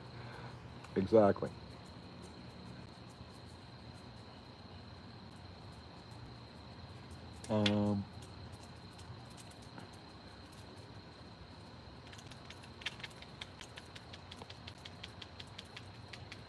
Zero. Rise, torsion air ride. You'll see what we love about them. No bounce. They're awesome. They're awesome.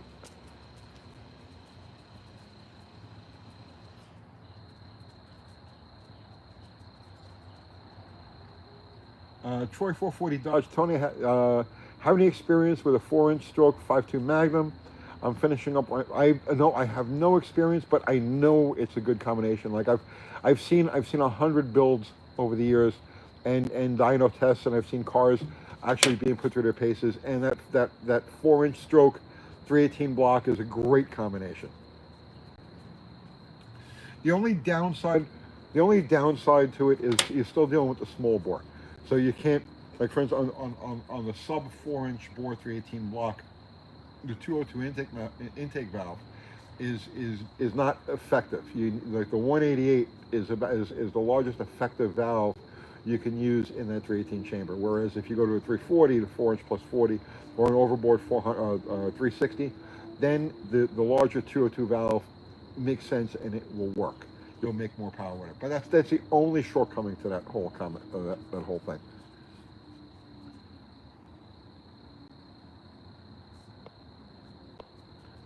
Neutron Performance International. This channel is golden. Well, thank you, sir. Not a Mopar guy. I'm building a 69442 5-speed big single turbo setup for the street. Nonetheless, a wealth of information on Tony's channel. Well, thank you so much. I do appreciate that.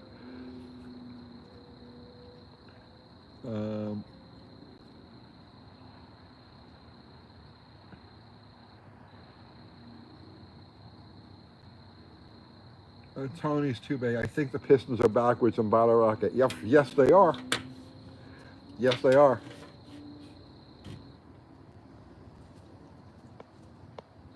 Do you see now? If okay, so there's that debate about how effective the backward piston is, right? So if you go back and you watch the video where we raced Andy, I'm warming the car up, right? I'm warming the car up, and at some point in that video, right, I revved it a couple of times, and you can see literally that engine wants to jump out of the chassis on the rev. It just snaps up, and that is a combination of the thin oil, the lower pressure, and the reverse pistons. That's what makes that thing jump the way it does.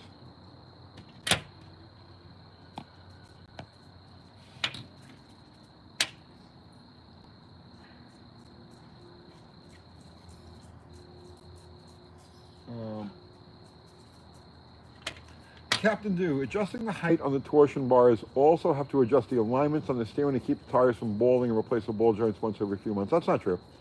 You've got a range, right? You've got a range of alignment in there. If you're going for a radical difference in height, okay, yeah, it kind of goes without saying. But if you're within, let's say, like let's call it 3 inches of center, right? If you're within like 3 inches of center, as far as ride height goes, no, there's no alignment issues.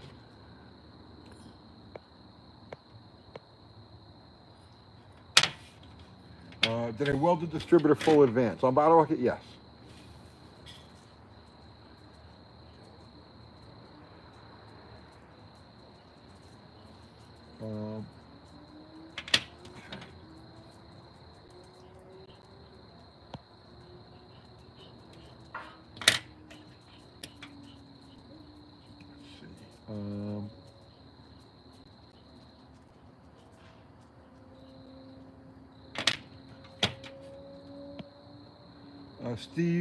Stevie B, loose and sloppy lower end is 2 races away from blowing up too.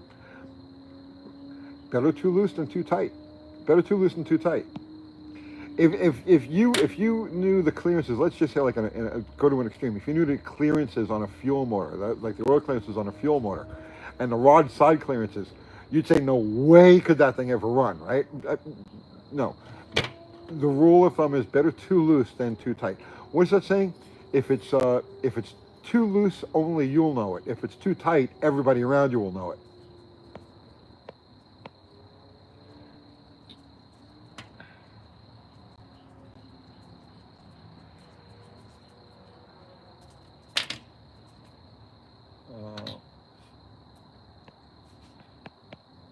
Let's see.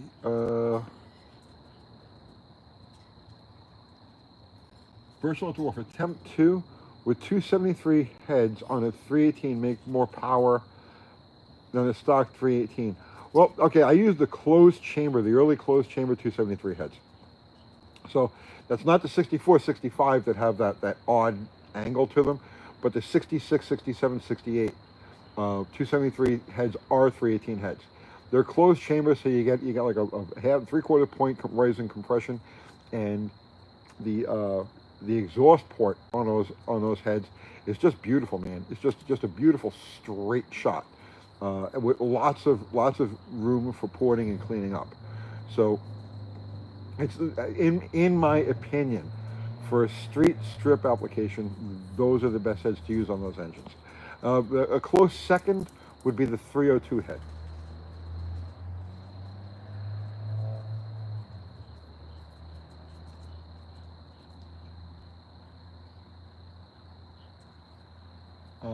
Jorge, I have a 1955 259 Poly with the original two-barrel carb, which is a Stromberg.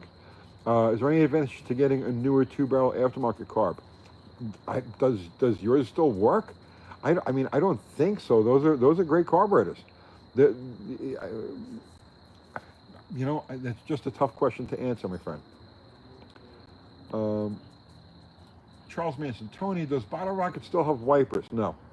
I can't find a set of low-profile wipers to clear the hood on my car and to save my life.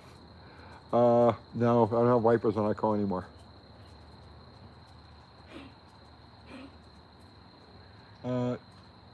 Tony, Tony, will you ever have Patera from Appalachian Homestead on your Sunday streams? I love her.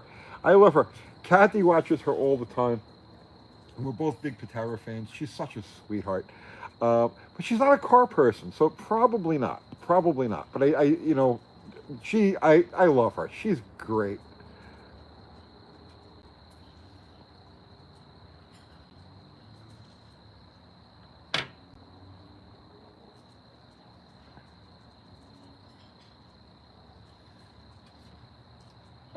Neutron Performance. I'd like to recommend an amazing book of knowledge written by Smokey Yunick himself, Power Secrets. Good luck finding it. It's out there. It's in reprint. I actually have a new copy of it upstairs.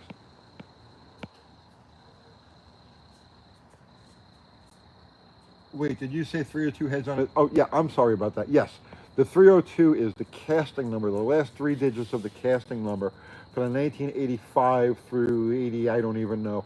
318 cylinder head, 1985 to 1990, 1991 it is, right before they went to the Magnum. It's the last incarnation of the 318 cylinder heads, and the last three digits of the casting number are 302.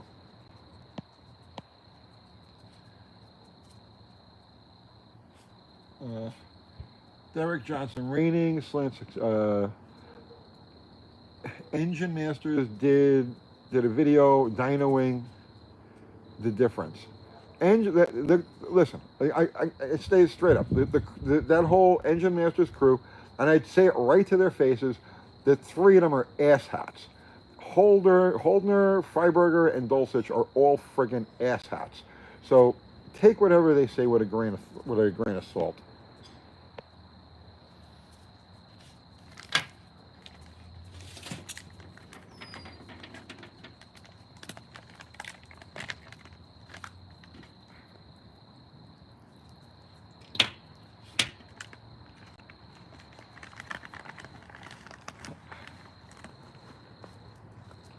Tony, the best intake duration at 50 for a 318. I couldn't give you. I don't know. Talk to a cam grinder about that. You need more than just a random opinion.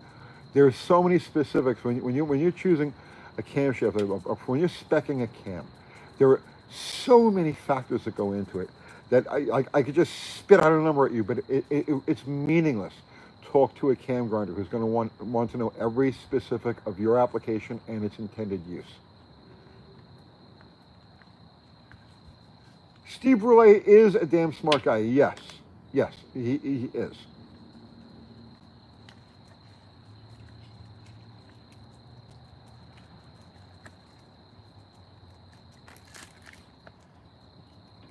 And Holdner is an idiot, but he is a smart guy.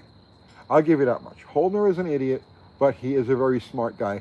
I can't say anything about his knowledge, right? Holdner is an intelligent guy who really knows his way around a dyno. There's no question about it. Freiberger and Dulcich, they're a couple of alcoholic assholes. I have absolutely nothing to do with either of them.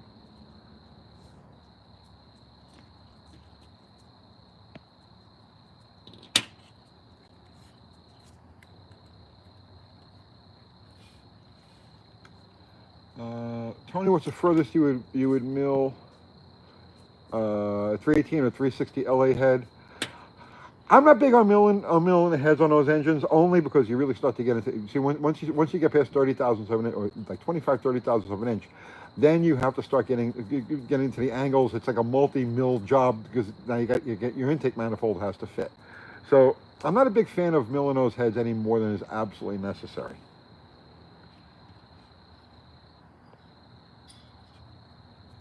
Dylan McCool is a Mopar guy. I like Dylan McCool a lot. I watch all of his videos. I've met him a couple of times. I love Dylan McCool. I think he's great. He's such a sincere, enthusiastic guy. I'm definitely I am a fan of Dylan McCool's.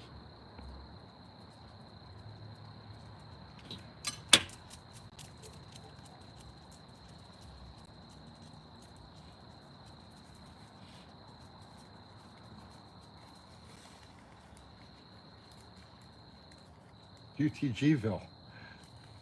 What's that, sir? Shane Fazzino, opinions on Ford 8.8 rears in Mopars to save money. The only place where an 8.8 is really going to save you, well, no, okay, you know what? I'm wrong about that. What I was about to say, I'm wrong about that because times have changed. Yeah, it's not something that I would do, but I could see it. I could see it.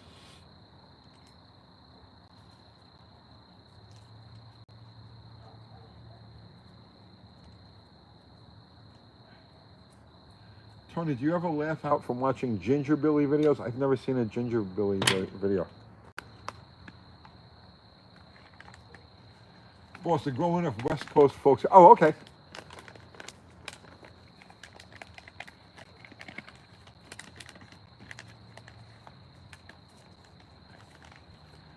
Nicholas Agnew. What was this now? I wish sincerity was favored on this site. Bro, I try to be as sincere as possible. I mean, what I am is, and who I am is what you see right here. You know, I don't know what you mean by that.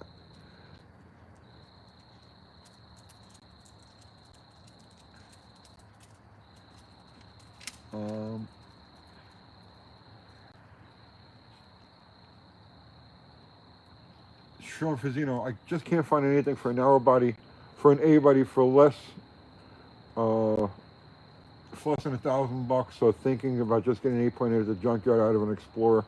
Shane, okay, so not all A bodies, not all A bodies are created equal. Okay, so if you're using, yeah, they're all the same width from the factory, right? But if you're going with there's two bodies. If you've got a second generation Barracuda, 67 and 69 Barracuda, or any of the Duster body cars, you can go with a B body rear. You won't have any problem. Just find a B body, a 65 through or 62 through 70 B body rear, right into one of those cars, but room to spare because of the wheel openings. The only time you need to really concern yourself with the right A body with rear is if you're dealing with, let's say, a regular Dart body or a Valiant body car that has the closed wheel openings, right? But like I said, the second gen Barracudas and all of the Duster body cars have wide enough and open enough wheel houses that you could just take a B body rear and just slam it right in there and you're good to go.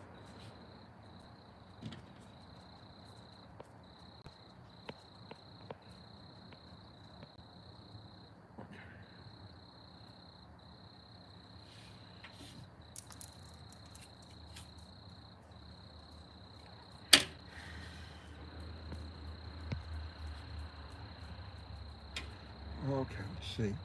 Dizzy Izzy, hey Dizzy Izzy, how you doing?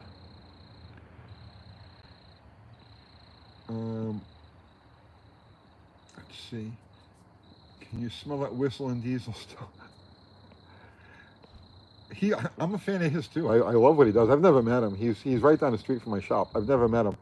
But yeah, I'm a fan of what he does. He's a riot. Let's see. Tony, are you still taking the boat out fishing? No, the boat is sitting on the side of my kid's house. He's so busy with work and school. It's just sitting there. It's just sitting there. And I don't have the time or the inclination to do anything with it. So eventually, he'll get around. He'll start using it.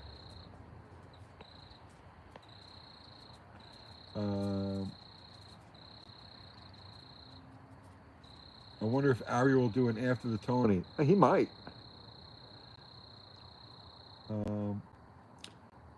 Donald Holt, Tony, what is your favorite Mopar? Mine is a 69 Roadrunner Orange with 446 pack pistol grip shifter. The 69 wouldn't have a pistol grip. 70 was the pistol grip. Yeah, I don't really have a favorite. I don't really have a favorite. I love them all. I love them all. Bruce Lee KO. Thank you, sir. When are you starting the conspiracy channel theory? It's conspiracy theory channel. Right. You know what? The problem with starting a conspiracy theory channel is that things have gotten to the point now that before you can even put out the conspiracy theory, it's already become fact. So it's like it's almost pointless anymore.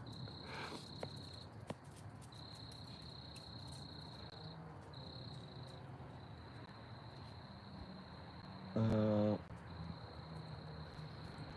let's see. Earth is flat. Tony, will you be doing a? Okay.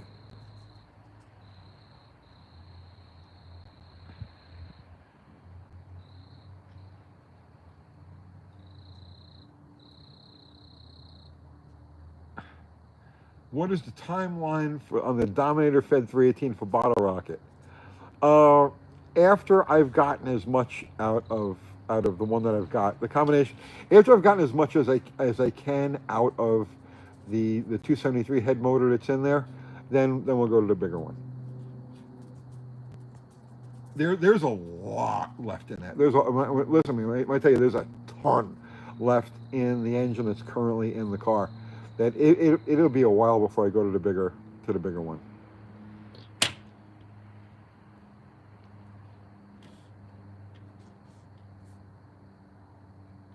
Oh wait, okay. Andy from Unity Motorsports sent me a picture. Okay. So let me make sure I can read this. Okay, yeah. Andy says he killed a converter today. Now we are thrashing to put in my buddy's converter in it. So I kill his. Oh, okay. For another try at the track tomorrow at Mooresville Dragway. Drilling a flex plate for the mod motor to take a 10.5 bolt circle converter. All right. So this is Andy's current situation. This is what he's working on right now.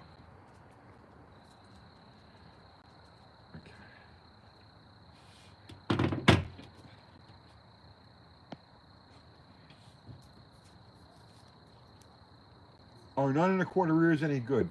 Yeah, you don't see anybody using them in a drag racing application. I know the weak link on those is the spider gears. I know the weak link on those is the spiders, but they're just not using drag racing. Look. Come here. Come in. Come on. Good girl. Neutron Performance, Tony, what's up with the Roadrunner in the garage? Can it take us on a ride in it? Eventually, yes. Tony, I think you should build something for the Texas Mile. Yeah, the top end stuff kind of like, it doesn't really fit my general. So I would love to go to one of those events. I'd like to participate, like work on one of the cars, play around with a top end car. But I don't want to build one for myself.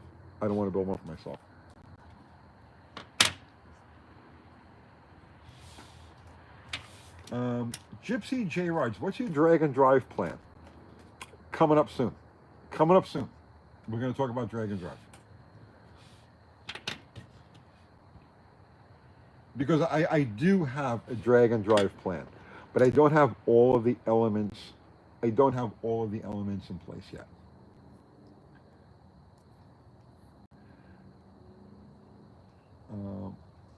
What is the thoughts on Joe Zolper? I like him.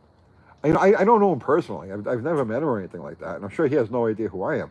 But I like him. He seems like a really sincere guy. Seems like a capable, sincere guy. But I mean, that's like, I think my impression of him is pretty much going to be the same as anybody else's. That's the only way that I know him. But yeah, I like him. I like him a lot. I stopped watching that show when they got rid of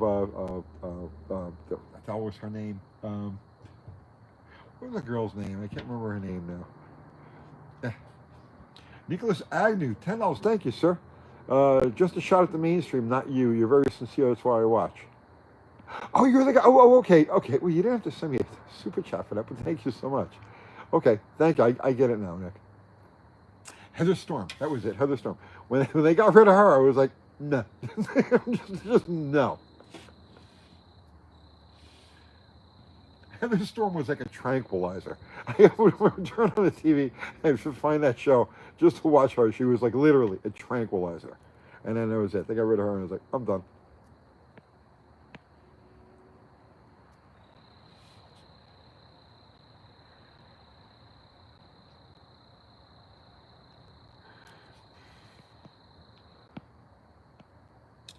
Uh, Zugi 22. I don't know how you can be a fan of Whistle and Diesel when he ruined many old and new Mopars and classic trucks. All right, so the big thing was that Ford truck that was the big controversy. The Ford truck that he wrapped up in it, that he turned into like confetti, right? That thing was a Bondo bucket. He did a video explaining why he bought that thing. It was like a flipper turd. It was all Bondo. It was a nice paint job wrapped around like a destroyed truck. I don't really think there was much. Yeah, he's destroyed a lot of stuff, but there's something about the kid's attitude. It's like there's just there's something about his attitude, and I can't really put my finger on it exactly, but I identify with him. He's like a young he, Whistle and Diesel. He's only the kid. Cody's only like 23 or 24 years old, and he reminds me very much of myself when I was that age.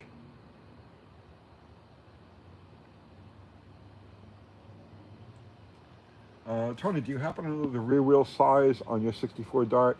I got slots on it. They're 14 by 6 slots.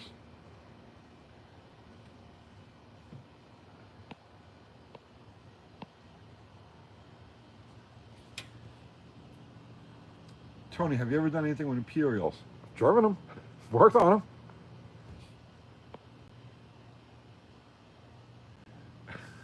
Oh no, don't unsub Charles Manson.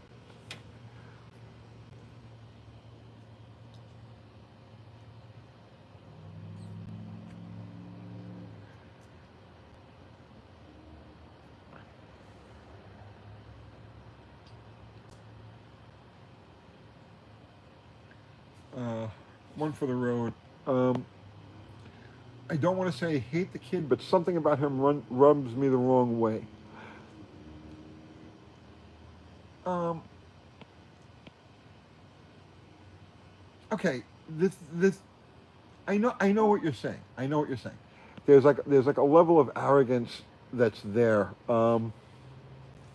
but it's more righteous indignation. That's the thing. Like you gotta kind of like read between the lines of what he's doing, right?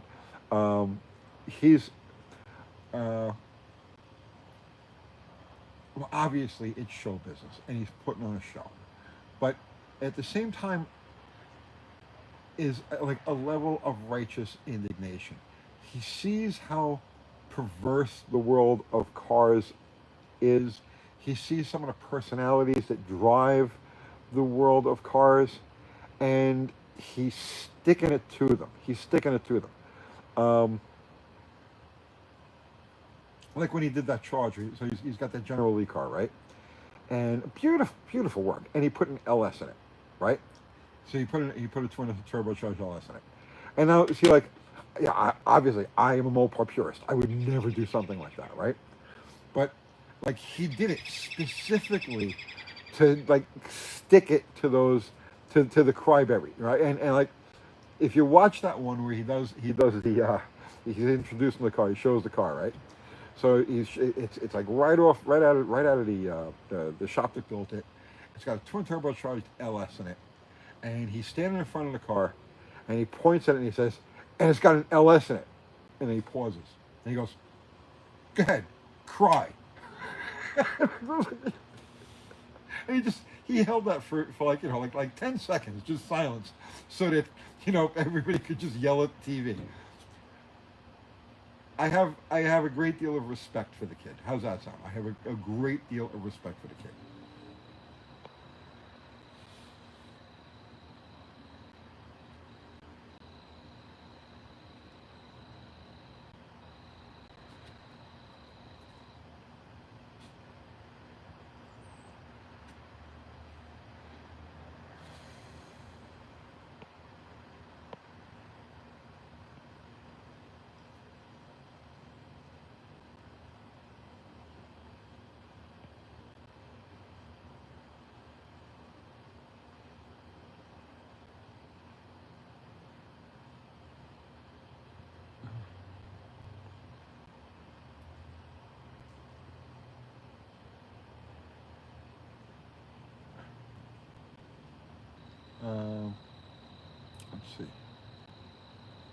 Whistling Diesel is a rich little kid. Doesn't impress me. He didn't start out rich. He didn't start out rich. He's completely self-made. I mean, completely self-made. Whether you like him or not, you have to respect what he's done.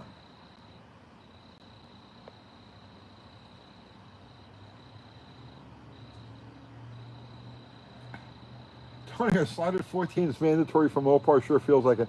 No, slotted 15s are cool too.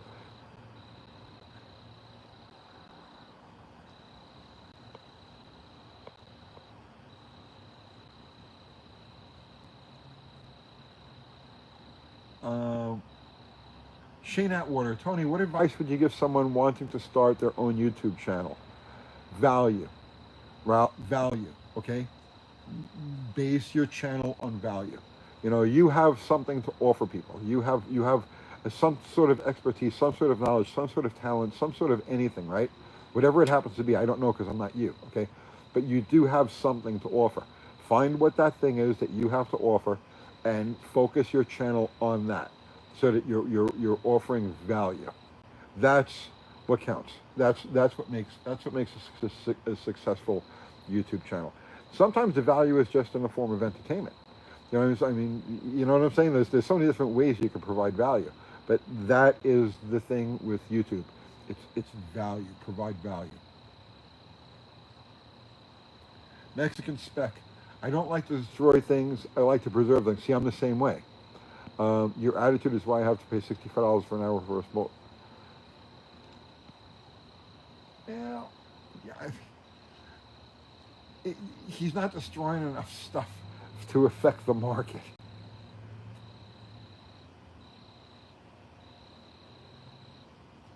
Tony, how much glitter boost do you run in bottle rocket? All of it.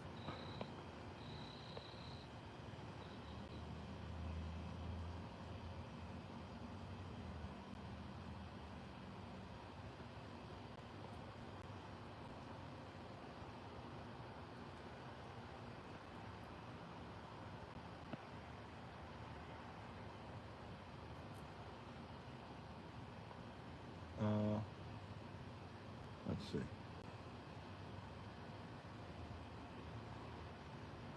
Dean Stevenson, I love a cut down LA318 at 239 V6. Just take two plug wires off. Well, that's what the 3.9. That's what it is. The 3.9 V6 is just a 318 with two cylinders missing.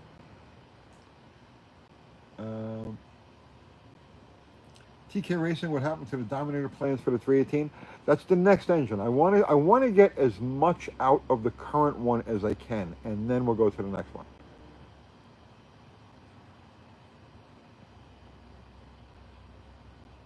Oh, Tony, I didn't mean WD. I was talking about people who destroy things for their amusement, like Derby people. Oh, yeah, no. Yeah, oh, the Derby people are just... I'm not saying they're all like that. But it's almost... I don't mean to paint all Derby people with the same brush. But what... You've got some very like malcontent people in the Derby. The Derby attracts a very destructive type of personality that like this is what they get off on. And like I said, I'm not painting all Derby people with the same brush, but if you want to find like the real, you know, like black holes of negativity in the world of cars, you're gonna find them at the Derby.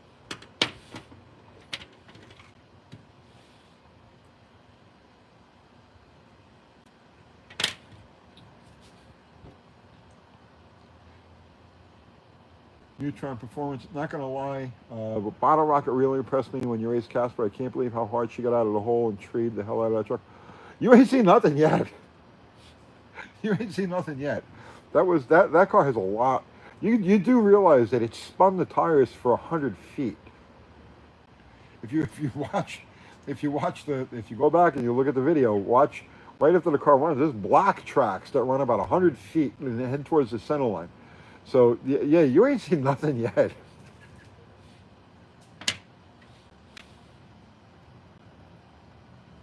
What gear ratio? It's a 456, and I'm thinking about going back to a 410. I think it might be a little too much.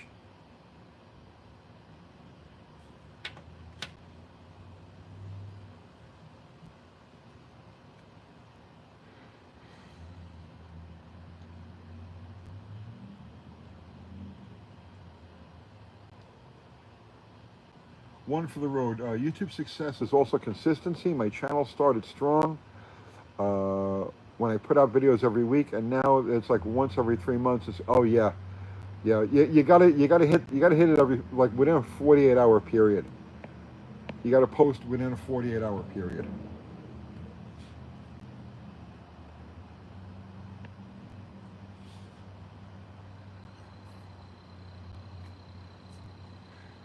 Virtual at the Wharf 100-foot burnout with the 456s. No, it spun the tires.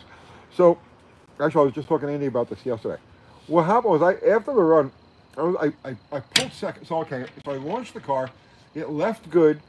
It bobbled a little bit, so it came. So it wheelied to come down and it wheelie again, right? And I was like, that's a little odd, you know. No, I'm not used to driving the car. So I shifted second, right? And when it shifted second, it shuddered, right? It went like this, okay? And I thought it was the transmission. But what happened was it was spinning the tires. And when I shifted second, it shattered the tires. And so to me, it felt like it was coming from the transmission. But it was actually the tires because it was spinning the tires. Uh, no, that car has a lot. I mean, listen to me, that car has a lot left in it. A lot left in it. That run was completely untuned, completely just like, okay, let's just take a guess, roll the dice, and see what it's going to do on an ice cold track. So you'll see some neat stuff from that car.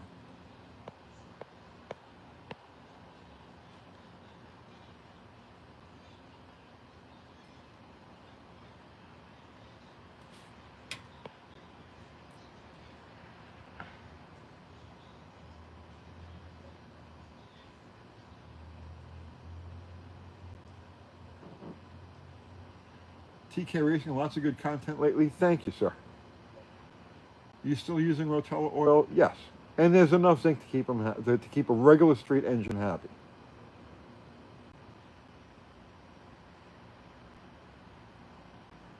Zugi 22. I hate Whistle and Diesel, but love and Dun Derby and Crash for Cash races. Does that make sense? What makes sense in this world, man? I mean, seriously, what makes sense? Are you nice to kids and animals? Then you know what? Don't worry about it. It's all good.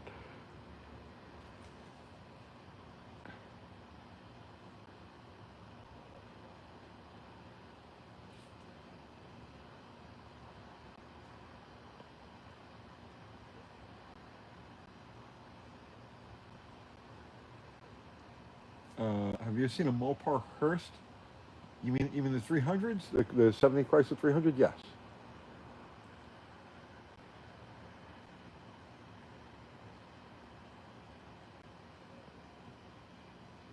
Uh, let's see.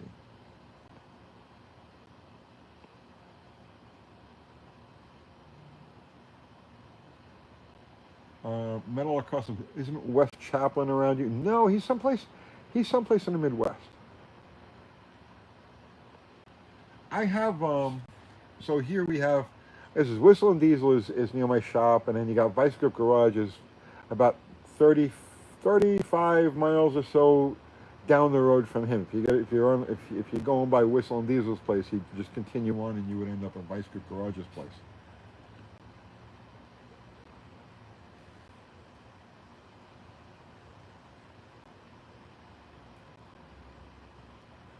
James Silvers, tell us about your old Mustang. We did a whole video on that. We did a whole video on that.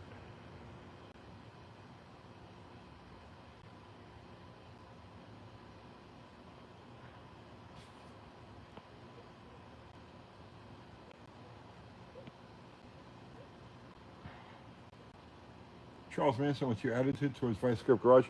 He does his thing and he does it very well. Donald Hall, should I buy silver or gold? Silver. Silver. And I'm a gold guy, honestly.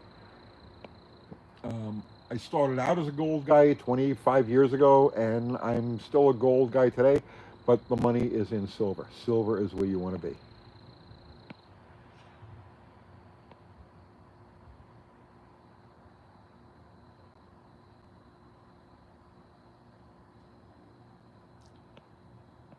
Virtual at the Wharf. Would a 318 economy build be something you might think about in the future? Could you possibly get more economy than what's in Bottle Rocket? I mean, it's literally, you could build that whole engine. Okay, the roller cam was expensive, but you could duplicate that engine for like maybe 13 to 1500 bucks.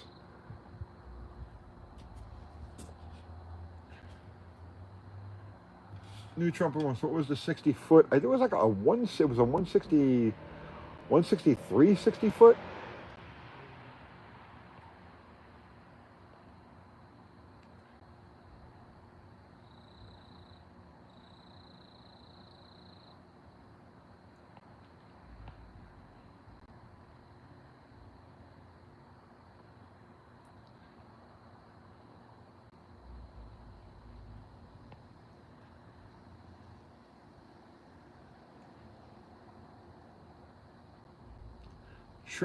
Charlie Bible, buy silver and gold, doing a fairly equal mix dollar wise. Creating a food forest too is a good idea. And building hot rods to keep my mind off the destruction happening before our eyes. Yeah, I'm with you, Charlie. You and me, we're coming from the same place. Was Bottle Rocket ever a manual? It was originally an automatic. I converted it to 4-speed, and then I converted it back to automatic. Michael Gonerman, how did you get 800 pounds out of Bottle Rocket? I have a 66 Bel Air that weighs about 3,700 pounds now. Hopefully under 3,600 after aluminum headed small block Chevy goes in. Looking to get more weight out. Bro, I mean, like literally, I've gone through I went through that entire car front to back and just eliminated anything that was fat, any metal that was overhang.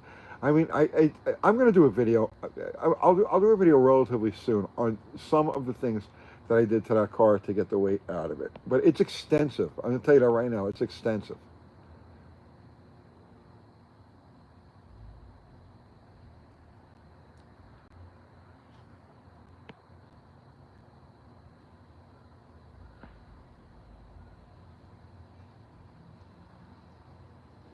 Chucky Farley, did you see latest Tom Bailey video when they went to the Mopar Hoarder guy? I know I've been told about it, and I'll check it out. I'll check it out afterwards.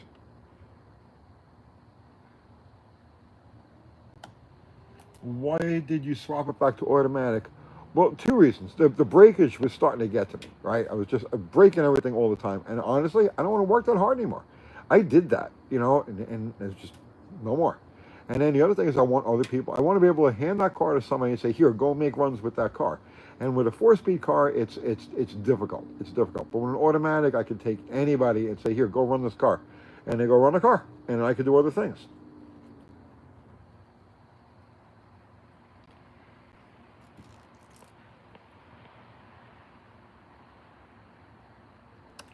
Zugi, hey Tony, when the petrodollar crashes, will it affect the Canadian dollar too?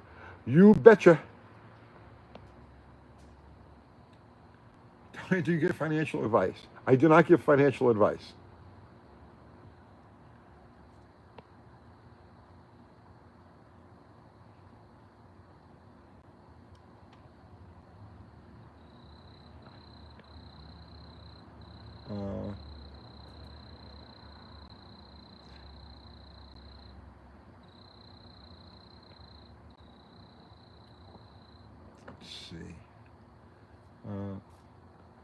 Fiat currency will turn your nation into Zimbabwe.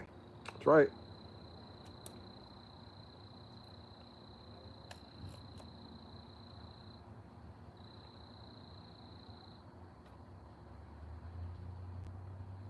Okay. Domestic energy. Yeah. There's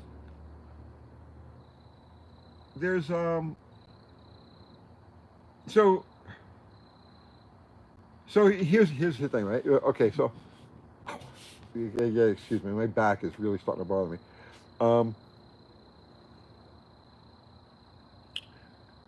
Thunder Valley is Bristol. Yes, been there, raced there. There's going to be about 3 years of really jacked up stuff. The dollar is in the process of collapsing. The BRICS nations are in the process of teaming up to pull the plug on a dollar. The petrodollar is toast. You're going to see all sorts of chaos that's already started. I mean, it's already happening. It's not like I'm making a prediction that's going to happen down the road. It's in the process of happening right now, and it's all at the point of no return. So there's no way to stop this at this point. But you're going to see about 3 years worth of like really, really, really, really bad. There's going to be about 3 years where we're all going to have to put our hot rods aside and focus on other things. And it's not saying we're going anywhere. We're not going anywhere at all. But the point is, there's going to be about 3 years of really harsh financial display and social displacement. And then there's going to be a rebuilding process because we're going to have to start over from scratch. And we're going to have to rebuild our industries. We're going to have to rebuild our infrastructure. We're going to have to rebuild, well, and even rebuild cities. We have to build new ones. And that all of those opportunities are going to start making themselves apparent, let's say, in our energy infrastructure, because we have all the energy we need right here. We got all the oil we could ever use here. We have all the coal we could ever use here. We have enough to keep us going for hundreds of years. It's all right here.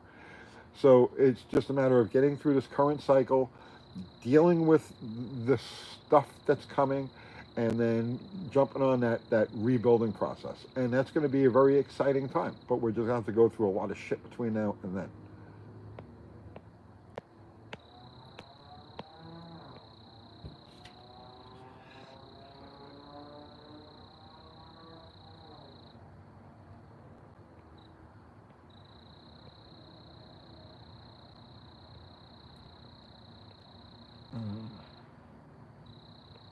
Let's see.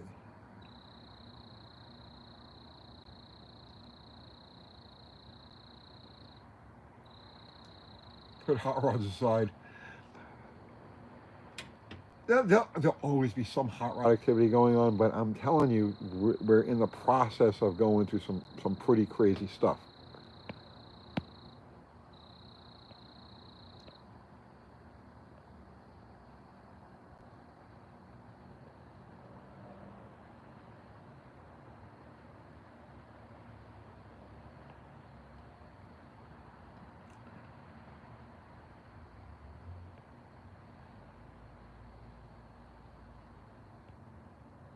Southland Customs. Hey, Tony, just want to say thanks for making the video with the knockoff carb. We had the same problem with our build on the channel, and we had the same bad game. Okay, you did.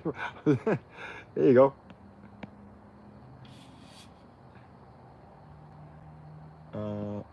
Cashless, so they say. Never happened. Don't worry. Don't worry about the. Yeah, you got CBDCs coming, but don't worry about a cashless society. It ain't gonna happen. Well, I mean, they could try to make it happen, but as soon as any type of real CBDC uh, um, uh, circulation happens, as soon as they try to push that switch, you're going to see all of these alternative currencies coming up. And if you look at it, so Tennessee is one of the states. There are 26 or 27 states now that have legalized, right? So at first, they removed the sales taxes from gold and silver. And now, in this last several months, in Tennessee just did it about a month ago, gold and silver are now recognized as legal tender in the state of Tennessee. So there are many states that are preparing for this collapse of the dollar and the CBDC. So don't worry about the CBDC. It's not going to. Well, it depends what state you're in. If you're in certain states with certain structures involved, right? Let's just say that because I don't want to get political about stuff.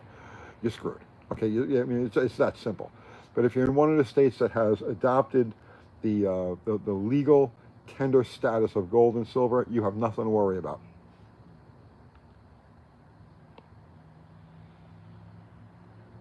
Yeah, Andy, I did. I checked it. I see it.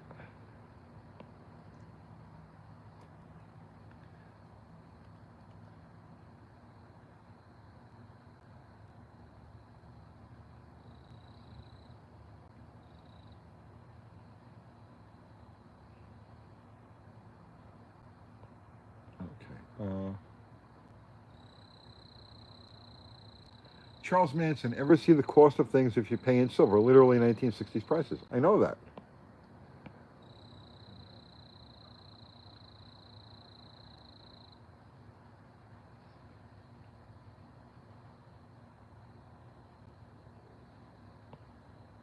coal and other fossil fuels will be around for a long time, much longer than we will. Much longer than we will.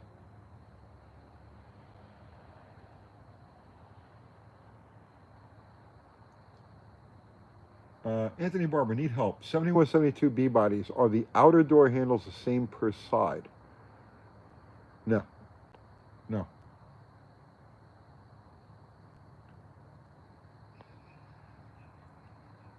CCE, it's one thing to implement sweeping change, it's another thing to maintain it.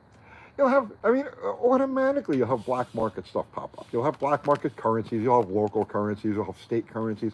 You'll have, all these things existed. If you go pre-Civil War, all of these things existed already. State currencies, regional currencies, and everything else. And we'll go back to that. We'll go back to that.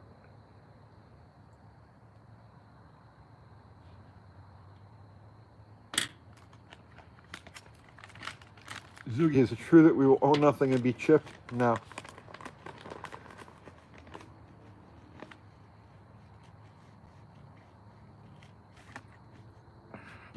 Let's see.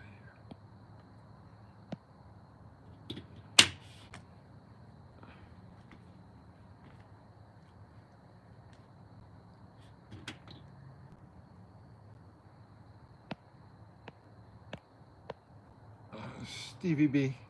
Silver hasn't moved that much. No freaking gold. Has been running 1,700 an ounce forever. Well, I mean, gold is up. Gold is at close today at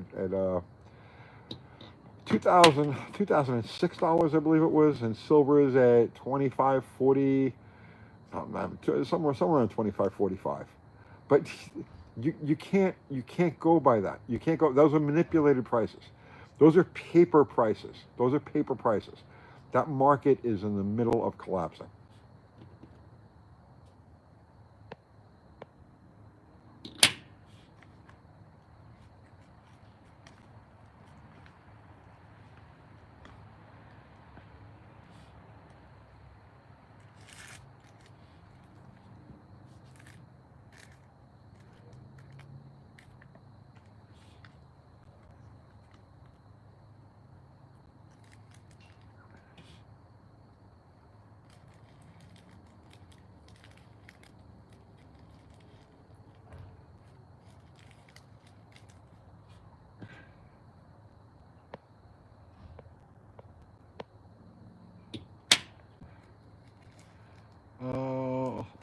Austin Salamanti, do you know what a stock 340 lift cam is?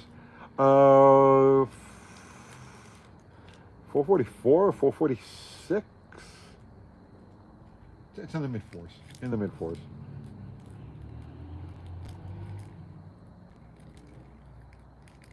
Yeah, they're all under 450, I believe.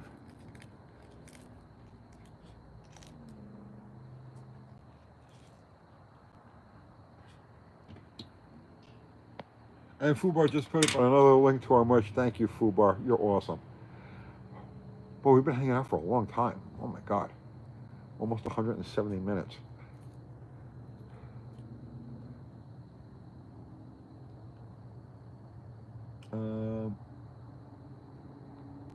Calling it a night. Good night, brother man.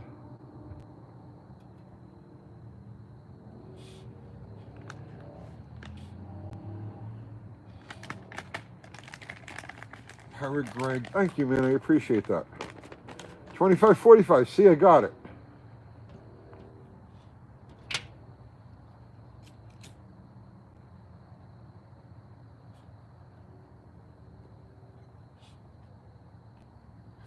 Peter Kovacs, you learn a usable skill, you'll never go hungry. So, that is the bottom line to it all, right? A lot of people are worried about, well, depending on where you are in society, what you do for a living or how you run your life is what you got to worry about. People like us, right? So if you're on this channel, if you're on this live right now, you are a mechanically oriented person. You like to work with your hands, you like to think, you like to troubleshoot, you like to, whatever it is, from tinker to build, it doesn't make any difference. You're in that range. People who like to work with their hands and everything else.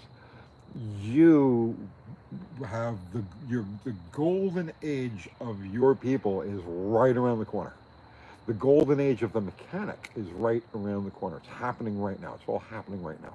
You may not see it yet, but it's happening. You guys, collectively, who are on this channel right now, looking at this, you got nothing to worry about. You got absolutely nothing to worry about.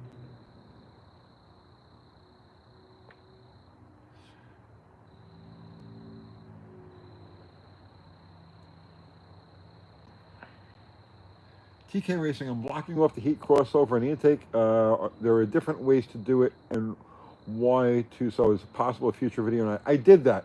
So what I do is on my own cars, I don't do it on the intake manifold. I do it on the cylinder heads. I weld close the crossover passage in the heads. And I do that because I can change intake manifolds in and out. You see what I'm saying? If you weld it, if you do something to block off the heat on the intake side, well then you're stuck using that one intake manifold. But if you block off the heat at the cylinder head, just weld that hole closed. You block off the heat at the cylinder head, and you can swap out any intake manifold, and you know you're done.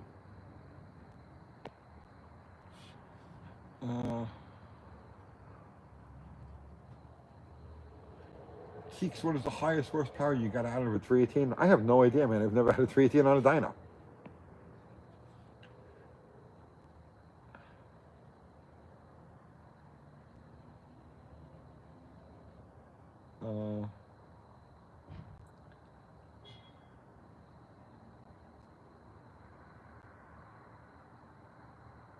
Silver is the best hedge against inflation.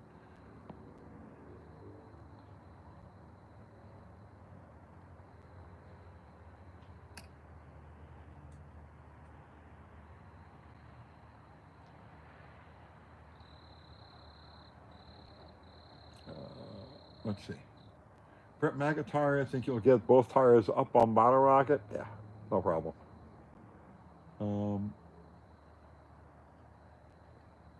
Big Belly Racing, UT silver bars or coins, suggestions. Depends on what you're planning for. Depends on what you're. So, from an investment standpoint, bars, right? But small bars because they're easily assayed. So don't go in. Nothing bigger than like a 10-ounce bar. 10-ounce bar is easily. Once you go bigger than a 10-ounce bar, then the quality of the metal inside the bar becomes suspect. So 1 to 10-ounce bars are okay. Beyond that, it has to be assayed. You know, it's not an easily transferable item. If you're worried about barter, then junk silver, constitutional silver, 319.64 dimes, quarters, $half is the way to go. A mixture of all of those things is what you want.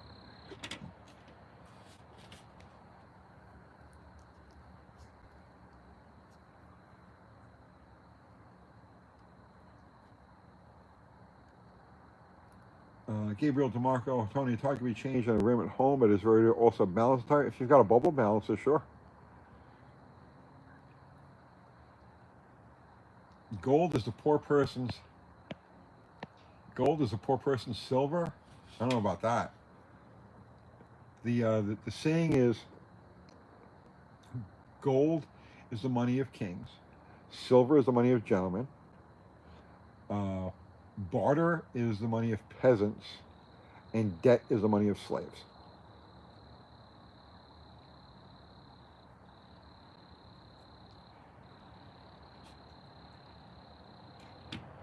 This is not financial advice.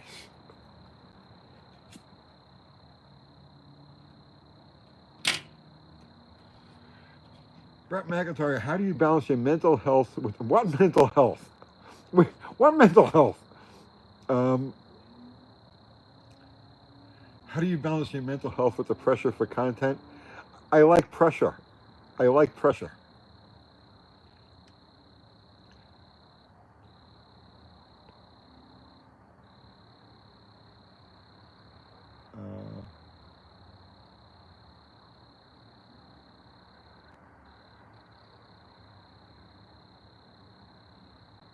Embrace the crazy. Yep, exactly. Exactly. Charles Manson, debt is the money of slaves, really rings true to the debt-based currency we currently live under. Absolutely. When you realize that every single dollar in existence has to be borrowed into existence, it's borrowed into existence. It says it right on the money. Federal Reserve note. The word note means debt. Note is another word for debt.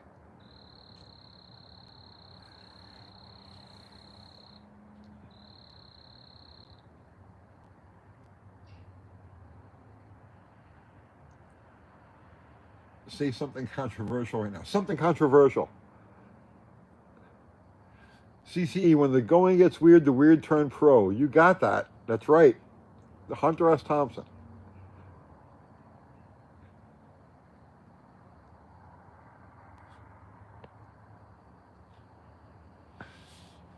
I can see it in the comments, T-shirt. I say that a lot, don't I?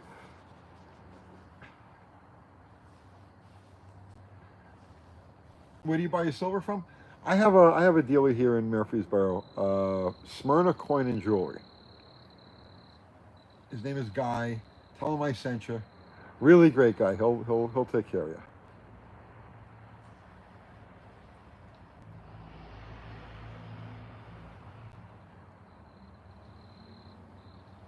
The paper money we use is basically an IOU.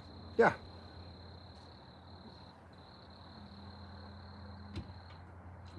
Just keep in mind that both the Federal Reserve is a private corporation and the Internal Revenue Service is a private corporation. Neither of them are government. They're chartered by the government, but they're not actually government. The IRS is a collection agency for the Federal Reserve.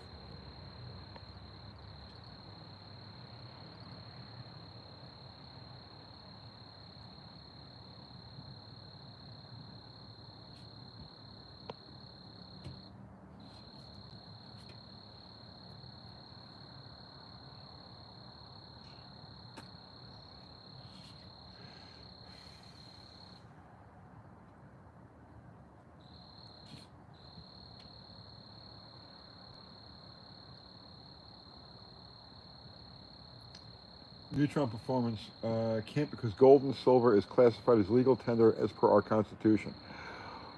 Also, the state, your state has a lot to do with it too. You know what? We're going to do a live on this stuff.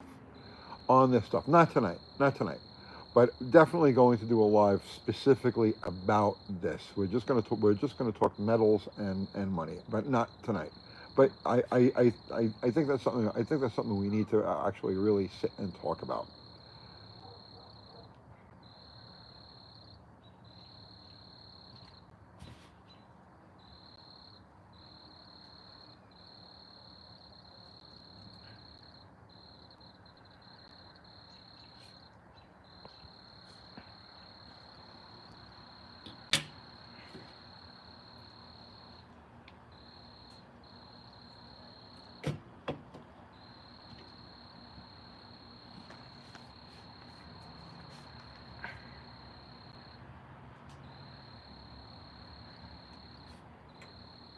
Love the crickets. Yeah, it's so peaceful out here tonight.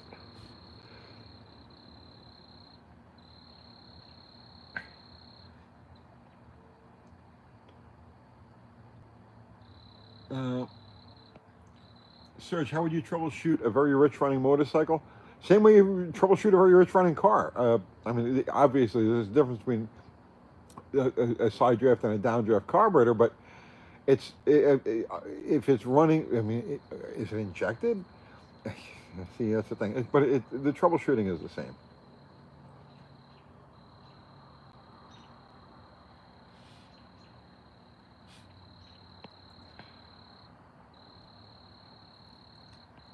Uh,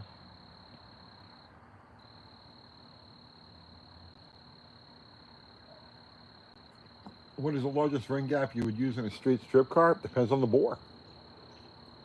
Depends on the bore, and it depends on is it naturally aspirated, is it a nitrous motor, is it supercharged, is it turbocharged, all different, and the type of piston, all different things. It's a double carbureted Ninja 500. It reeks of gas when it's idling. I love those EX 500s, man. They're great. I love those things. Yeah. So All right. That has a vacuum. Here's what you do with this. Right. Here's what you do with this. That bike has a vacuum operated petcock. Okay. So you're gonna have a prime. All right. There's gonna be on, reserve, and prime. Are you gonna be your three positions on the petcock? Okay. So with the bike sitting still, off. Right. Turn the petcock to the prime, the PRI position. Right. Because PRI bypasses the vacuum diaphragm that's on the back of the petcock. So if you put it on PRI, if you have a leaky needle and seat assembly, you'll see it start to drip out of there's a tube that comes out the bottom of the carburetors for overflow. So you'll see it start to drip. Have gas in a tank, right? And just leave it on PRI with the engine off, and watch and see what happens. Okay, I got to try to bend over and pick up this pencil thing. Hang on, be right back. Hey, okay, I'm back.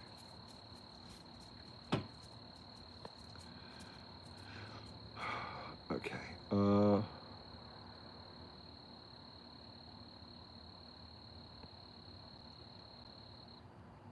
Did I say updraft? I meant downdraft.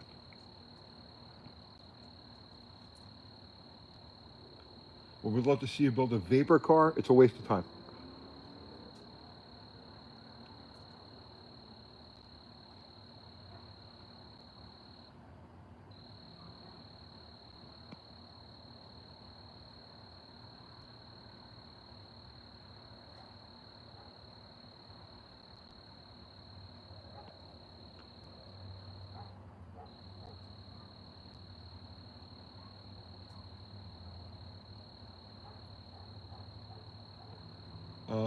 Say, have I ever watched David Lester? I can't say I've ever heard of him.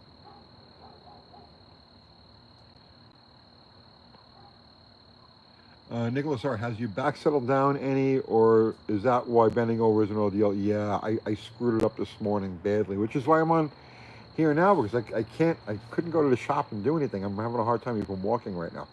So I said, well, I'll just sit down and do a live for a while.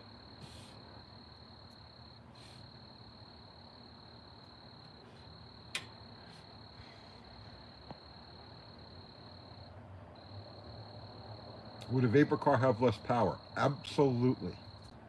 Absolutely. You can't get the problem with a vapor car, the problem with a vapor engine is that you can't get any duration of burn. The vapor will light very quickly. It'll burn very quickly. But the problem is you don't get any duration of burn. So it's over poof in a flash before the piston actually has a chance. So you need the heavier fuel droplets to burn a little bit slower and increase the duration of burn to actually drive the piston down. A vapor carburetor or a vapor engine, no matter how you slice it, no matter what you do, it's over too quickly. There are not enough degrees in crankshaft rotation of that expanding flame front to make the engine efficient.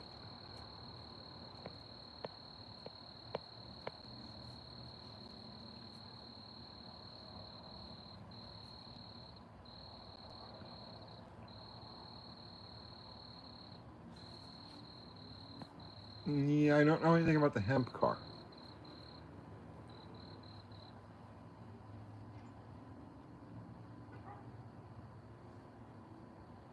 Do you have any videos of the Blue Road Runner? We did like an ASMR type of thing like last year where I just fired it up in the garage and let it run. Jen Huzinga, hey Tony, if I may, what's your age? You seem like an old soul. I'm 60. I'll be 61 next month.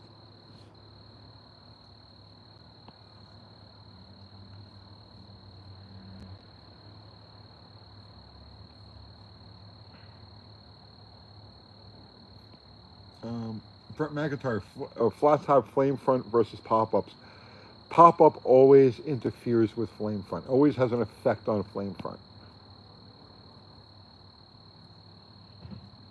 Bob, didn't Smokey build a Vapor Fiero? Yes, and it wasn't as efficient as it took. You got to jump through all sorts of hoops and create all sorts of situations to get usable power out of a vapor car, which is why it was abandoned. The hot air or a hot vapor engine. The reason why it never caught on is yes, you can make usable power with it, but it's so involved and so complicated and so finicky that it's not worth doing. Otherwise, everything would be running on vapors.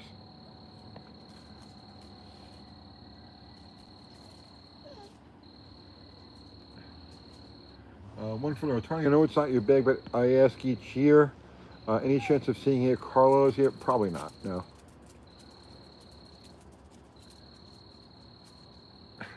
Did my mother have any children that lived? I don't think so.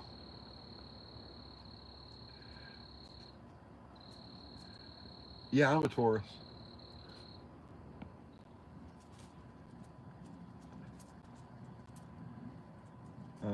Gas vapor turbines may have been the way to go. No torque. Problem with a turbine is there's no torque. It's all great as long as you're on level ground. Uh,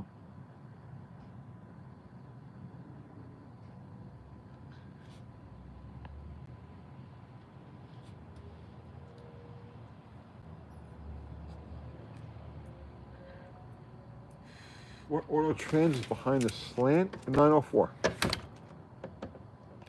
The 904, or as it was known back in the day, the Torque Flight 6. Minimum clearance from top of piston to deck. You mean even in terms of quench? Man, that depends. That depends on your tolerance for stuff like that. The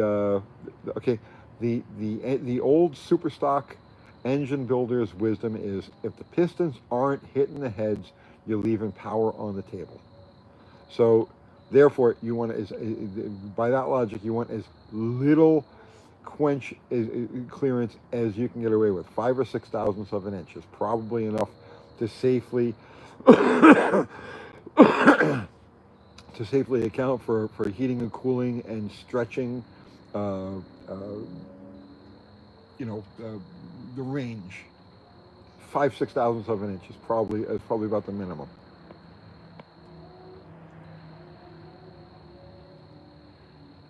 Made Muscle Stanley Meyer poisoned after turning down a massive offer for his water car. It's bullshit.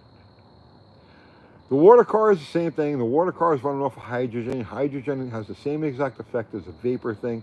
The problem with hydrogen is the same thing as running with the same problem as you're going to run into with a vapor carburetor, is that the charge is used up too quickly. It's duration of burn. Duration of burn. How many degrees of crankshaft rotation is the piston under power? That's the problem. That's the struggle with hydrogen cars. Same exact problem they have. So think of it this way, right?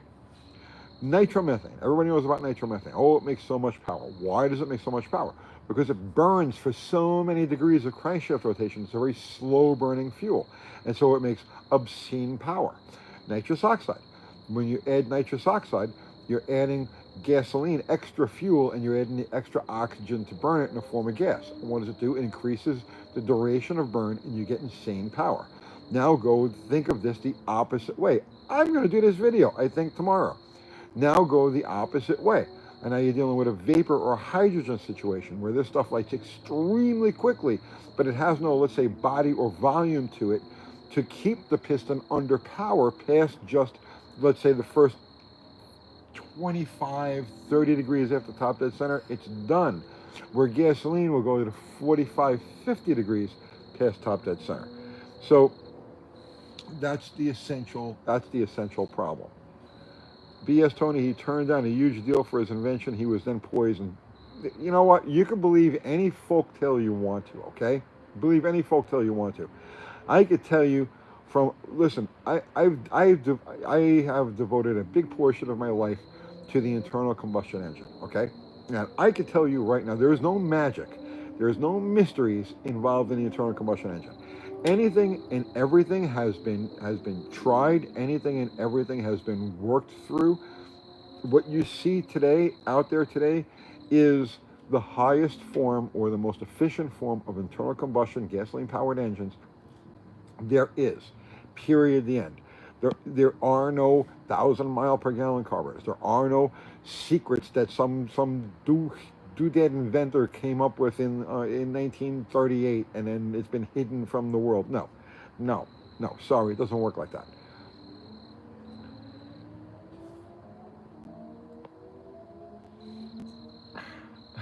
Jackie ever, Uncle Tony, how do you deal with the public? I don't. I don't. I just hide. And I do that. I do that. I hide. Yeah, I'll be the first to admit it. You know.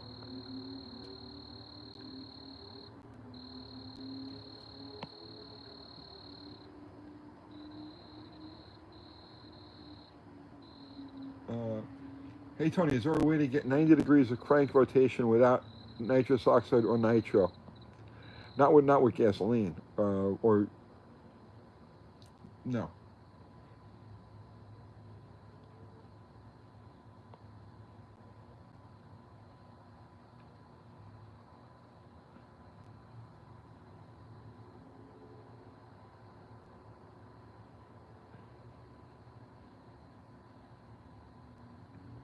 Zero. What answer were we talking about?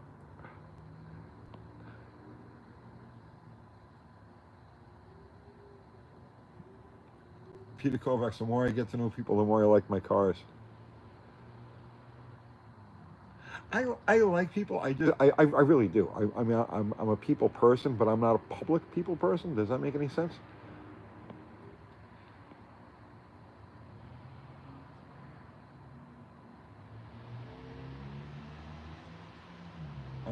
I was on YouTube where they offset the cylinders for a longer stroke. Yeah, I'm familiar with what you're talking about, but that has nothing to do with degrees of duration of burn. Birchlet the Wharf, would a mile per gallon build be something you might do in the future? Yes. There's in the shop. There's an engine on the stand. There's a Slant 6 that's on the stand that's specifically dedicated to a mile per gallon build. It's the only reason an engine is sitting there. But the gas isn't expensive enough right now to make it worthwhile content. But I am when I tell you, I am absolutely ready to go with mile per gallon and work around content and stuff like that. You know, I'm kind of just killing time right now for the public to catch on to things, and then it's on the drawing board, bro.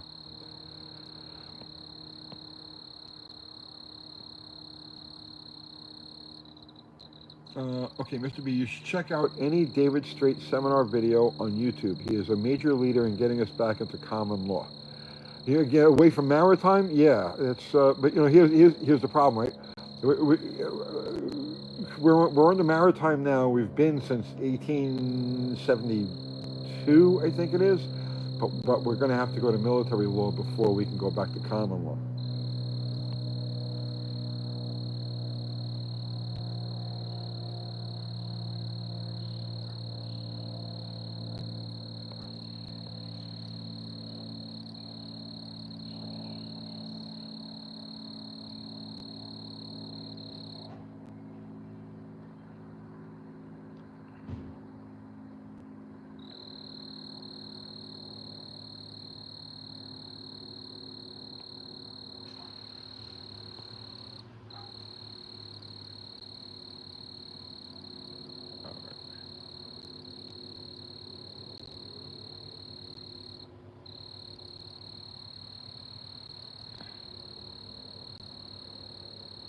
Debate. Bob Lazar may as well be saying that alien vehicles run on magic. Any sufficiently advanced technology is indistinguishable from magic. Well, Lazar. I mean, I'm not really deeply familiar, but what he's saying is that he creates that these things create their own gravitational field, and or something along those lines. Uh, but he's no dummy. He's no dummy, and he's a car guy. He's a really hardcore guy, car guy actually.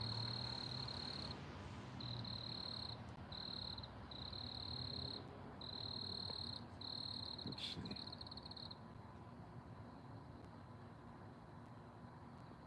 Is it possible to get both mile per gallon and retain performance on our classics? To an extent. Neutron Performance. Heard of installing vacuum pumps on the PCV system to create a negative pressure on the crankcase, which results in assisting the pistons in a downward stroke. Yes. Yeah, but that's a principle that's been in use in higher end naturally aspirated cars forever. And even to that point, pan evacuation systems where, like I have done on Bottle Rocket, where you use an angle cut tube in the collector so that the exhaust gas, as the exhaust gas is forced through the collector, it creates a vacuum, and that vacuum is used to pull vapor or to release pressure from the crankcase. So yeah, it's very common, and like I said, I've got a primitive version of that on Bottle Rocket.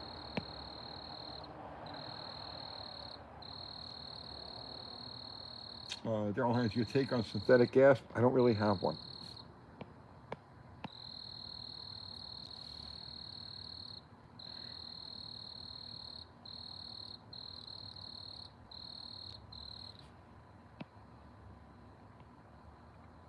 Well, you looking forward to Bottle Rocket's next race?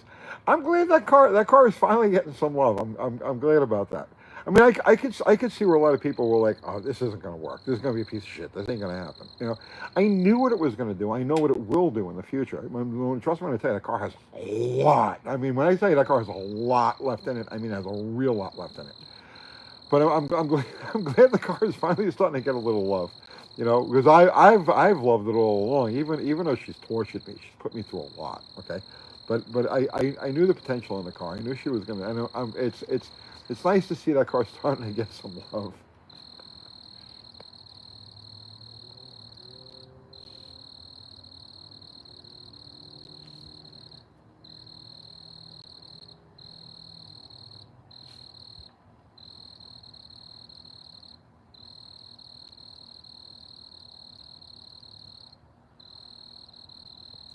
You had total faith in that crazy 318 bottle of Ring of Beauty. Mad Ant, I had hopes for Bottle Rocket. Yeah, no, she's good. I like I said, it's good to see the car getting some love. But I mean, I can understand the skepticism about the whole thing. I know it's a 318 in a B body, a 4-door B body. How fast can this thing go? How potent can it be? So I mean, I saw the potential. I saw the potential. I knew what the potential was going to be, but we had to go. I had to go through some obstacles to get to where it is.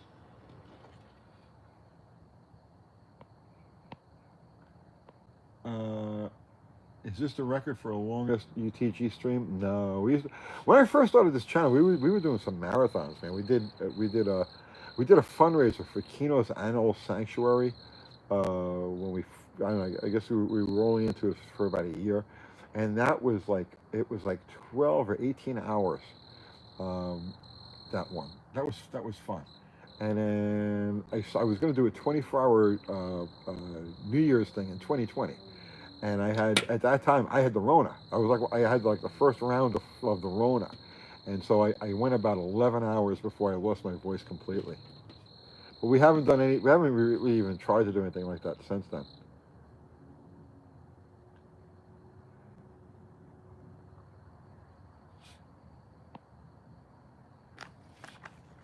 Zero, the YouTube short you did punching Bottle Rocket. If that sound didn't make folks pay attention, come on.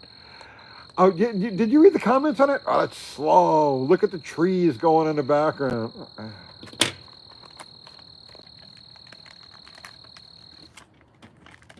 Neutron Performance. So basically, a tube running from somewhere in the PCV system. Yeah.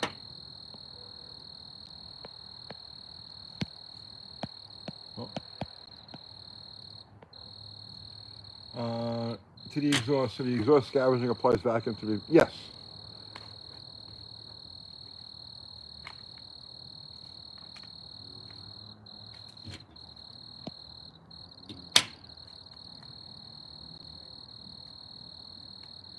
Ever mess around with Studebaker V8s? No, I can't say I have. Crankcase evac was a low buck trick back in the day. Yeah, hey, listen, it still works today. It still works today. It's free power.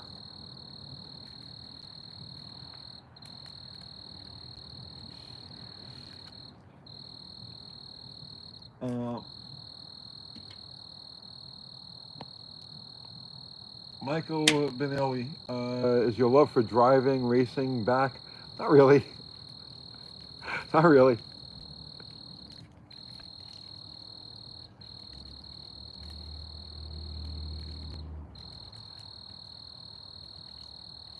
Yeah, boss. Also, where I leave up comments. Okay.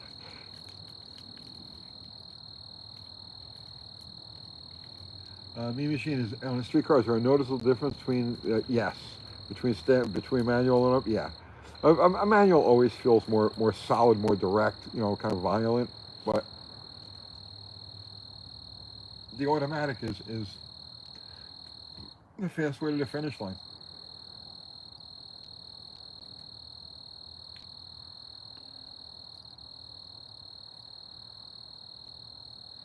One for the road, Tony. I think that's why I like you. I get more enjoyment from building a car than driving it.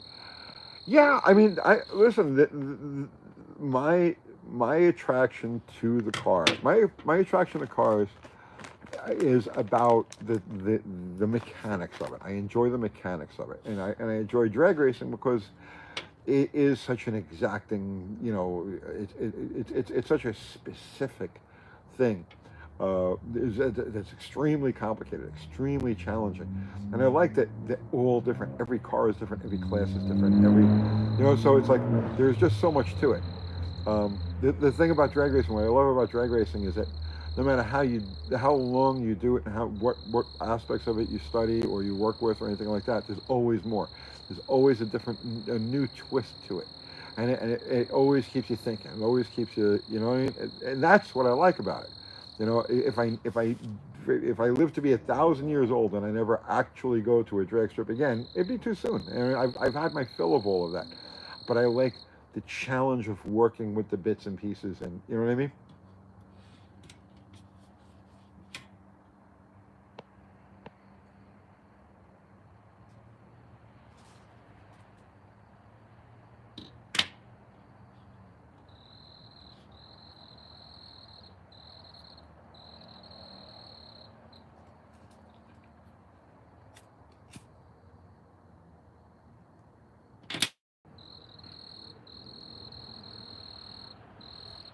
One-eyed cat. I'm about to put a new front end kit under my Road Toad. 60. Yeah, I love those things. Any tricks or prayers you'd like to offer? Take your time and don't get frustrated. Just just take your time. Take your time.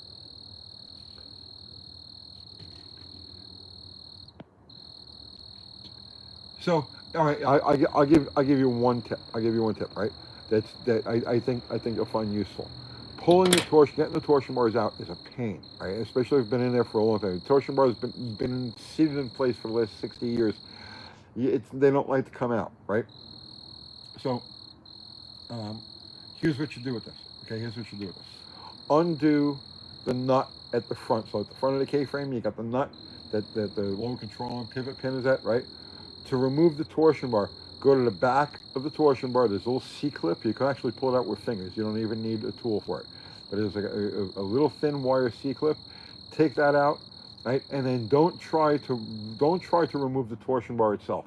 Instead, push the whole control arm back.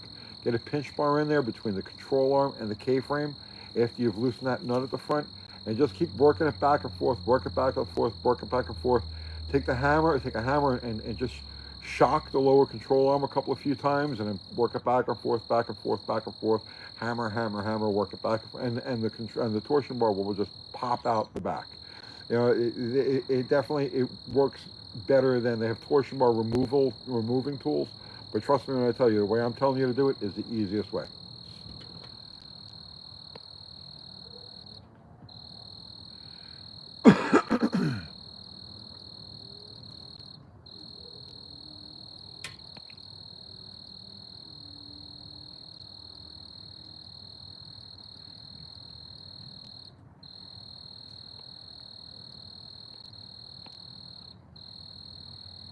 One for the road. I gotta head out. I can only watch you teach you so long on the clock before work gets in the way. Go for it, man. Enjoy the rest of your night.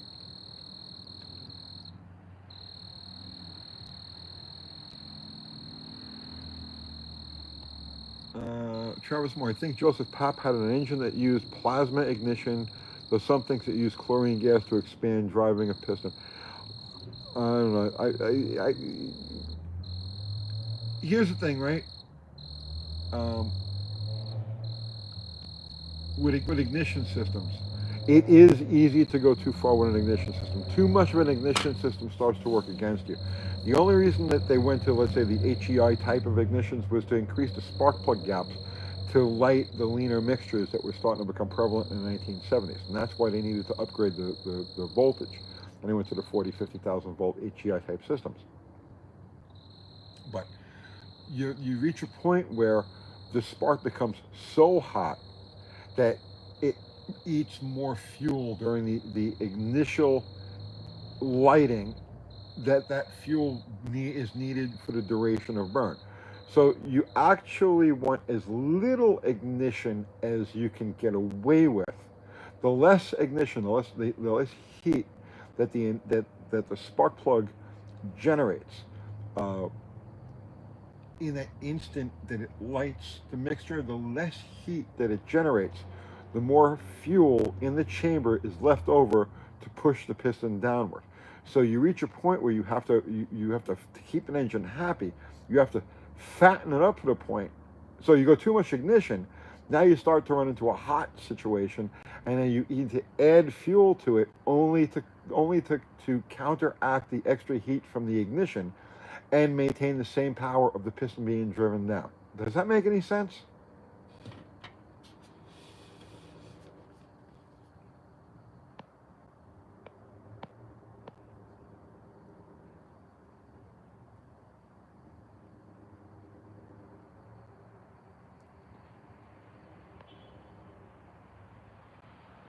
Brett McIntyre, why a double pumper versus transfer tube? Holly, do they? Yes, yeah. The transfer tube is you look inside, right? Look inside like the transfer tube and the way the fittings go in there.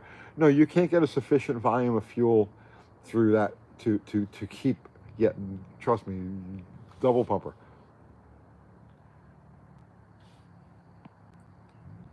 Um, Travis Moore, well, the idea of the engine was to ionize a gas, expanding it to move a piston. But oh, okay. This was an ion expansion rather than a combustion of fuel. Uh, I don't. I don't know about that. I don't know about that. I mean, I see the idea. I see the idea, but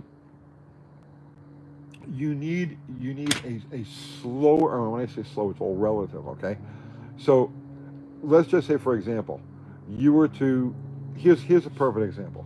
So let's just say you were to fire a spark plug, right, and have it fire with the heat of a million suns. Okay, there's no duration to it.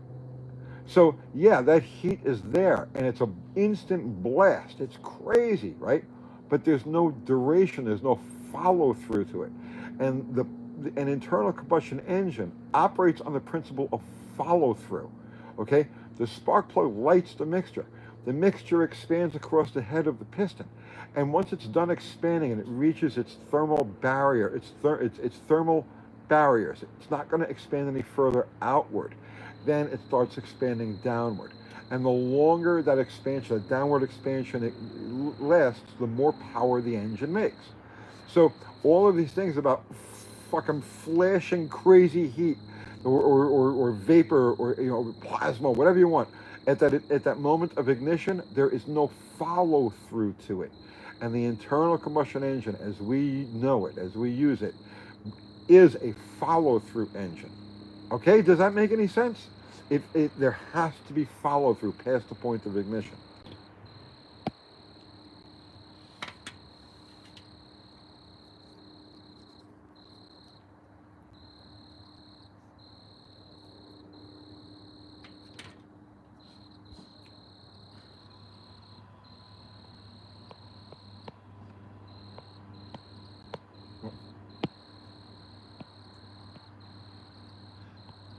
Okay, let's see. TNT doesn't make good fuel now. Field dealer, with a plasma ignition box, the idle raised when you light the box. Okay. It's crazy how it is more powerful. No, it is not more powerful. Yes, it raised the idle, but at idle, how much follow through does there have to be? In other words, if you want to, okay, when an engine is stationary, it's at idle. Okay, there's no power needed to other than just to keep the engine rotating. There's no power needed for follow through, so it'll run just fine on a couple of degrees duration of spark, okay, or I should say of burn. But now when you load it, right, so that's what I'm saying. It's like an engine does what an engine does at idle or at rust or under extremely light load is completely different than when it actually has to work. Even just to go up a hill or fight the wind on the interstate, 70, 80 miles an hour, you're pushing wind, right? It takes power to push that wind. That's when duration of burn counts. So yeah, you can have something that'll sit there and idle. It's just like the guys who run their lawnmowers on. You see the guy running a lawnmower on hydrogen, right? And it'll sit there. Yeah, it'll run just fine. It'll sit there and idle until the end of time on hydrogen and do really good. But now put that thing to use where the blade actually has to cut into the grass that creates resistance, and it's not going to have the torque to overcome it. It won't work.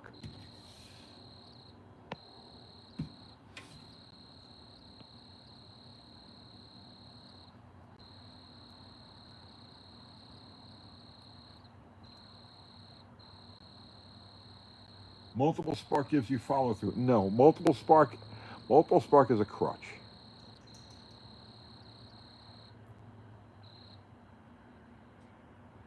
If you have more voltage but with a colder spark, would you make more power? Not necessarily. The spark does not make power. The spark just gets the initial kernel of fuel lit. You see what I'm saying? Like you need just enough spark to light the initial kernel of fuel, the fuel that's around the spark plug. And then from that point on, the spark plug is done. Its job is finished. And now it's up to that lit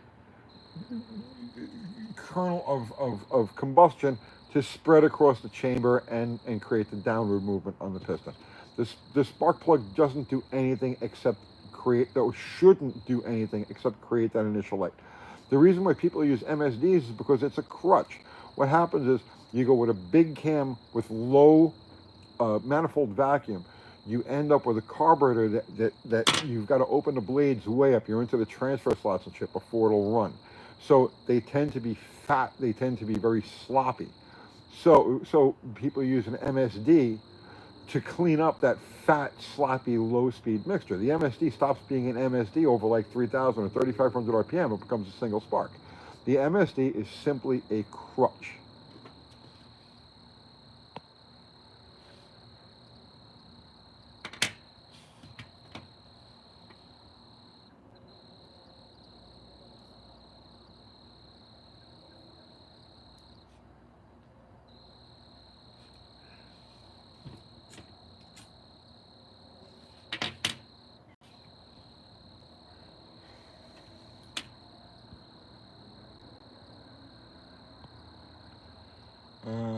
If the spark plug is too cold, it gets dirty quickly between the electrode and it doesn't clean up. Yes, but that's a completely different thing. We're not talking about that. We're talking about combustion dynamics. As far as spark plug life, yes, that's a whole other issue.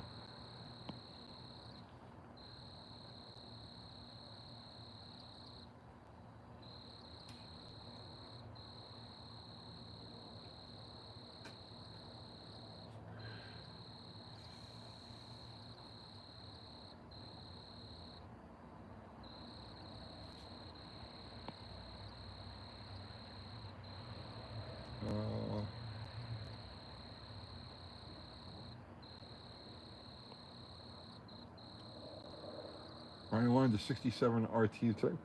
Nice. You definitely did something more entertaining than I did today.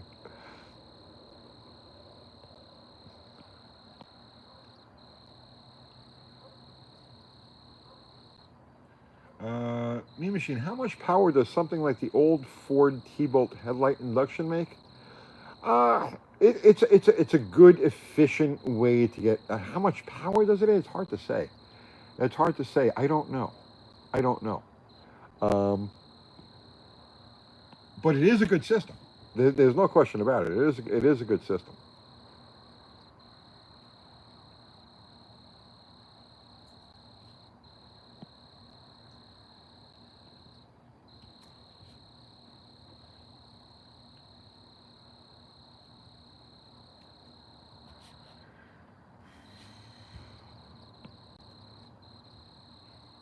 What time is it?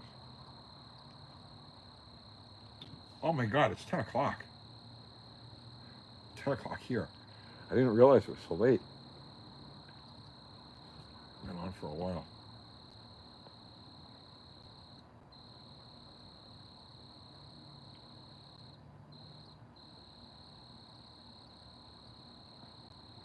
Travis Moore, ionization makes conductive gas, so running a small current through ions can sustain expansion of an ionized gas during a power stroke. What are the BTUs involved, though?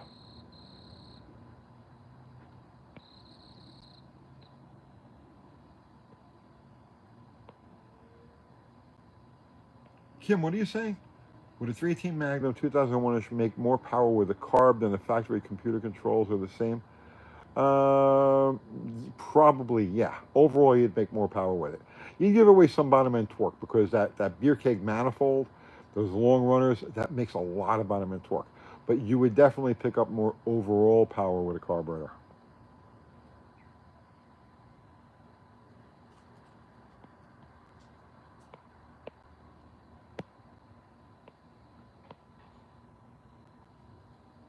Parker Russell, I enjoyed this. I felt like crap today. I pulled my first junkyard engine yesterday. It's a workout, right? Yeah, congratulations. But yeah, that is a workout, man. Um, Brett McIntyre, does a water injection help with follow through? No. No, all water injection does is tamp down detonation. Which detonation? Okay, yes, you're right. By default, detonation, an engine is detonating, would automatically decrease the amount of follow through because the fuel is detonating instead of burning rapidly, which is one of those things you don't realize, right? The fuel in the combustion chamber does not explode. It burns rapidly, but it doesn't explode. Uh, that's what detonation is.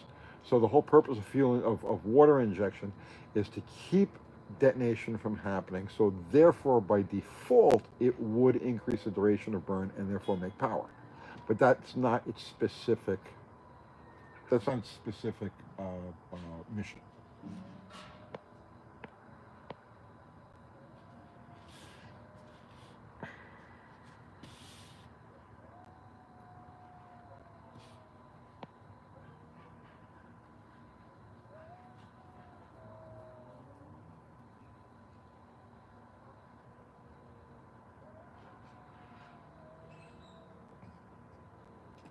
Uh,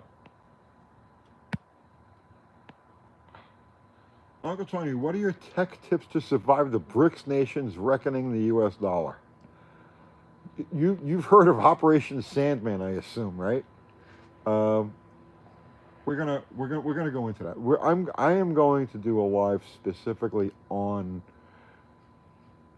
my views of my opinions on the current situation as far as that goes.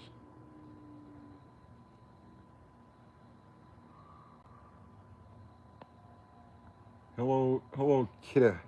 Please come to Orlando and help me build a motor for my vet. Oh God. I right now the condition I'm in, I'm lucky if I can make it up the stairs. Start another channel for that stuff. I've I've thought about it, but I tell you what, there are so many good quality channels out there right now that are covering this stuff in depth. That I honestly can't compete with them. I can't compete with them because their focus, their interest is in the bond markets, the currency markets, and everything, and mine isn't. So I wouldn't even try to compete or throw my hat in the ring with some of these guys who are on this stuff right now. But That said, from from a guy who's not in the economic world, I think I have a perspective that you guys can relate to. Like I could point you at places where you can pick up really good solid information, but unless you're very well versed in it, it'll kind of go over your head. I think that I'm a good intermediary between the real numbers heads, you know what I mean, Stephen Van Meter and stuff like that, and the layman, right? Because I am a layman. I'm not an expert.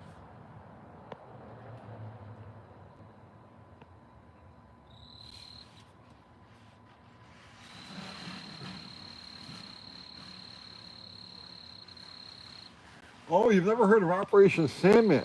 Whoa, it's coming, bro. It's literally it's lining up right now.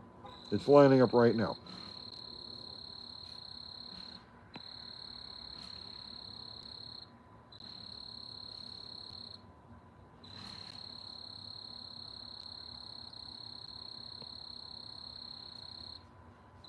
Brett McIntyre. A lot of critics are predicting a Mad Max scenario, but I think we can pull together when the chips are down. I agree. I agree with you. I agree with you. But there are some areas where you, beyond doubt, will have a Mad Max scenario because you're having a Mad Max scenario right now in a lot of areas.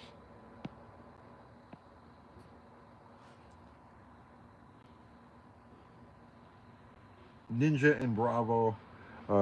Yep. Yeah. Yeah. Absolutely. The Economic Ninja. And we've talked. He's actually popped in our lives every once in a while. The economic ninja is great. He's got a lot of really good information. Um, Johnny Bravo is another one. A lot of great information. Um, there are so many of them. Bix Weir, The Road to Ruta is a good source. Um, my favorite guy right now. So if you had to pick one. If I had to pick one guy that I think really gets it, really has the message, he's been talking about this for about 3 years now, but he's like totally right on. Is Andy Scheckman. Andy Scheckman. He's a metals dealer. It's Miles Franklin and Andy Scheckman. If you catch any of the stuff that he's putting out there, he's a guy who I believe is really on top of things. Um, Rafi Farber is another one.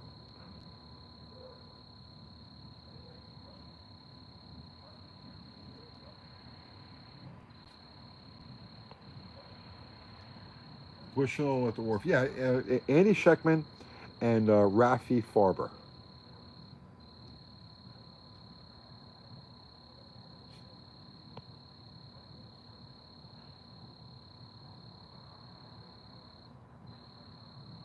Mean Machine Mania.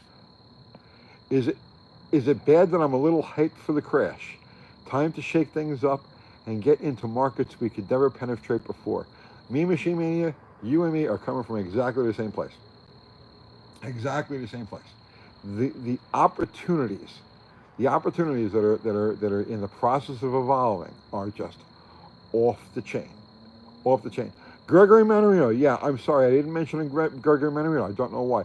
Gregory Manarino is a car guy. He's a drag racer. Gregory Manarino and Gerald Salente, the two of them work together. Gerald Salente is Trends Journal. Does a magazine called Trends Journal. Gerald Salente and Gregory Manarino, two excellent sources of information.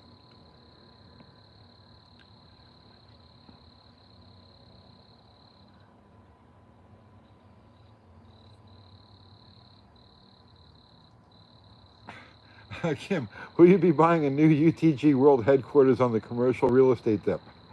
I got big plans, Kim. I got big plans. Like no lie, I honestly, I'm I'm I'm I'm biding time right now. I'm just biding time. I'm in cruise mode right now. I'm in cruise mode.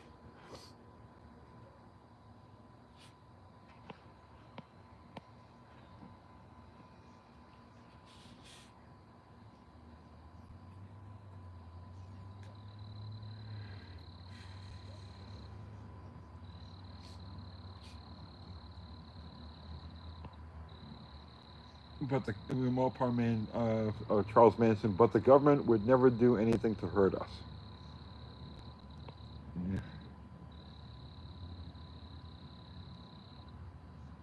Biding time and stacking silver. There you go.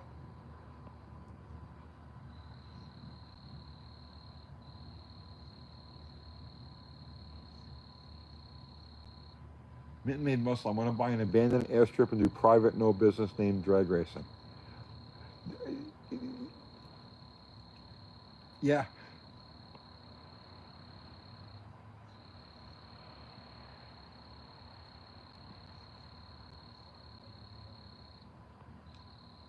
Brent McIntyre. Fuel refinement risk coming up. Seems like the government may intervene.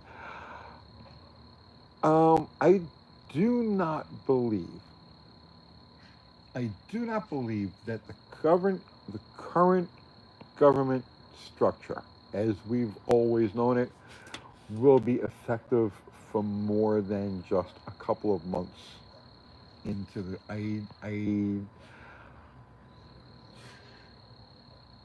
I think we're going to have a completely different governmental landscape before the summer is out. To be perfectly honest with you.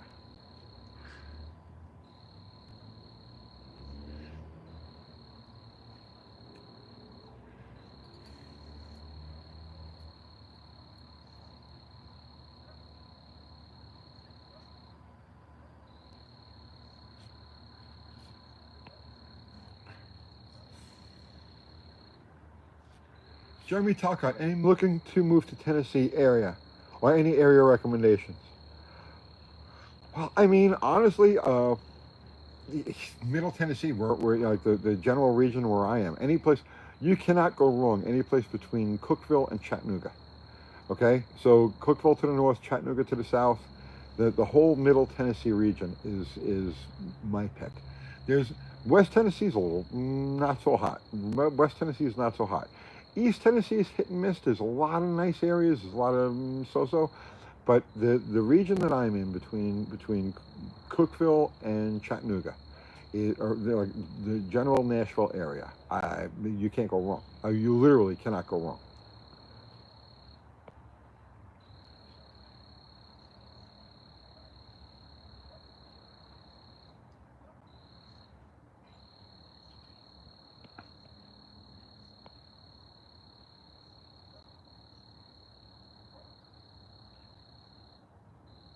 Don't go to Clarksville. It's a mess.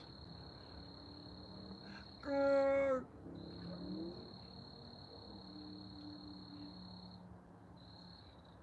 Danny Boy, Tennessee is indeed crowded. Everyone find somewhere else. We're full. Please, for the love of God. We have room for a few good people, man. We have room for a few good people.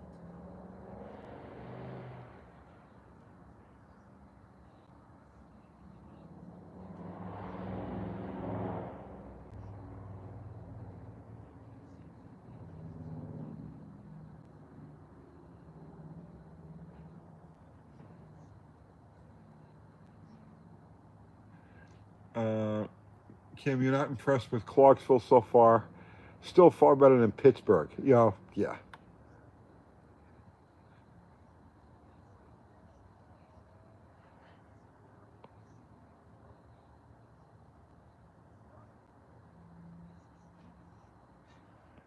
Uh, Mike Jesse, how would a trans react with different fluid types? Is there any advantage to trying? There is, but I don't really have, an educated opinion on that. But there is. Uh, Zoli Speed Shop. I didn't mind Cheatham though. Cheatham County's nice. My brother wants to move to Cheatham County. But I like way less people. Yeah.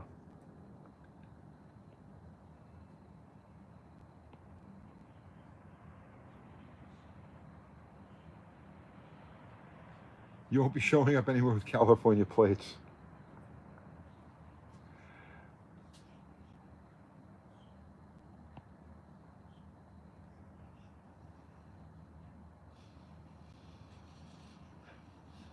Billy Bob Holcomb. Any good Moroccan restaurants where you are? Nashville is like a foodie paradise. I don't know of any Moroccan restaurants, but I'm sure they're there.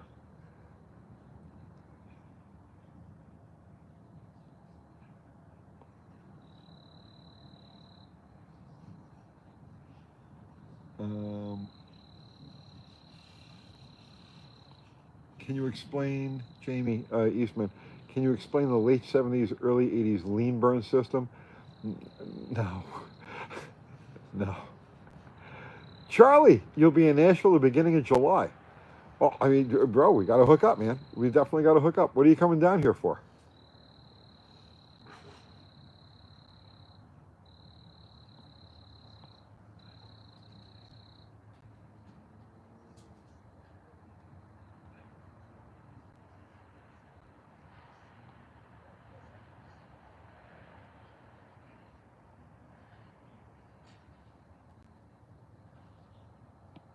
I think this thing froze. Q, false flag, World War III. Where we go one, we go all.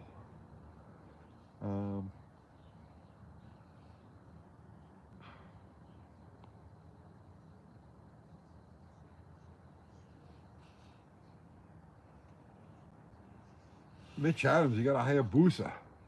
Excellent.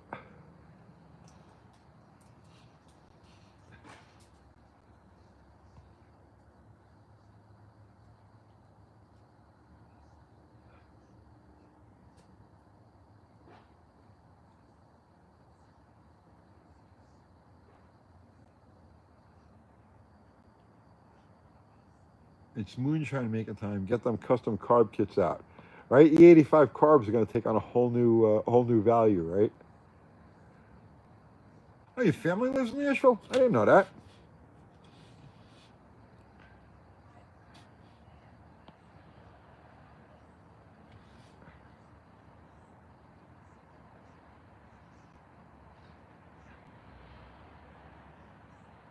Mini bikes are the ultimate prepper vehicle. I know, I've got a couple of them.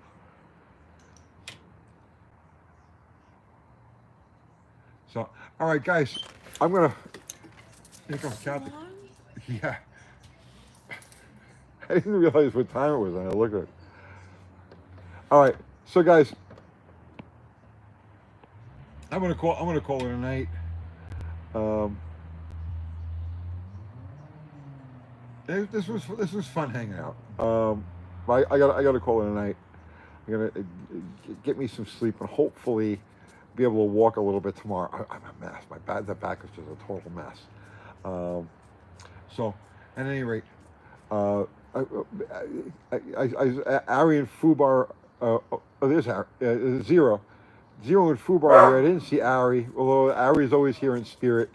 But Zero and Fubar, thank you guys so much for keeping everything going here. I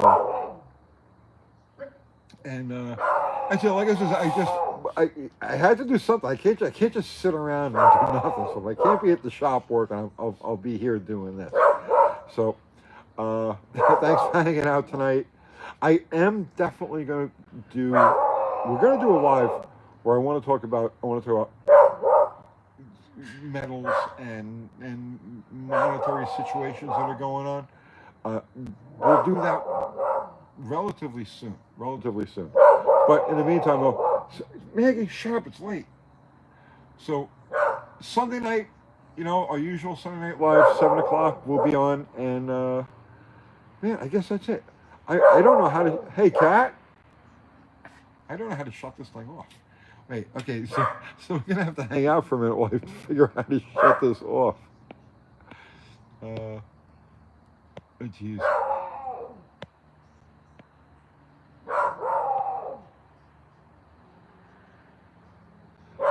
The Canadian prepper guy is he's don't pay attention to him. He's a little nutty.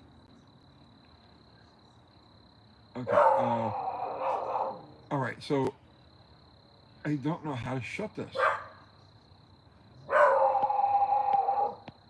Hey, Kat. This is great. I'm trying to get out of this thing, and I just can't. You guys are stuck with me for a little while. Hey, Kat. Cat! I don't know how to shut this. She's sleeping.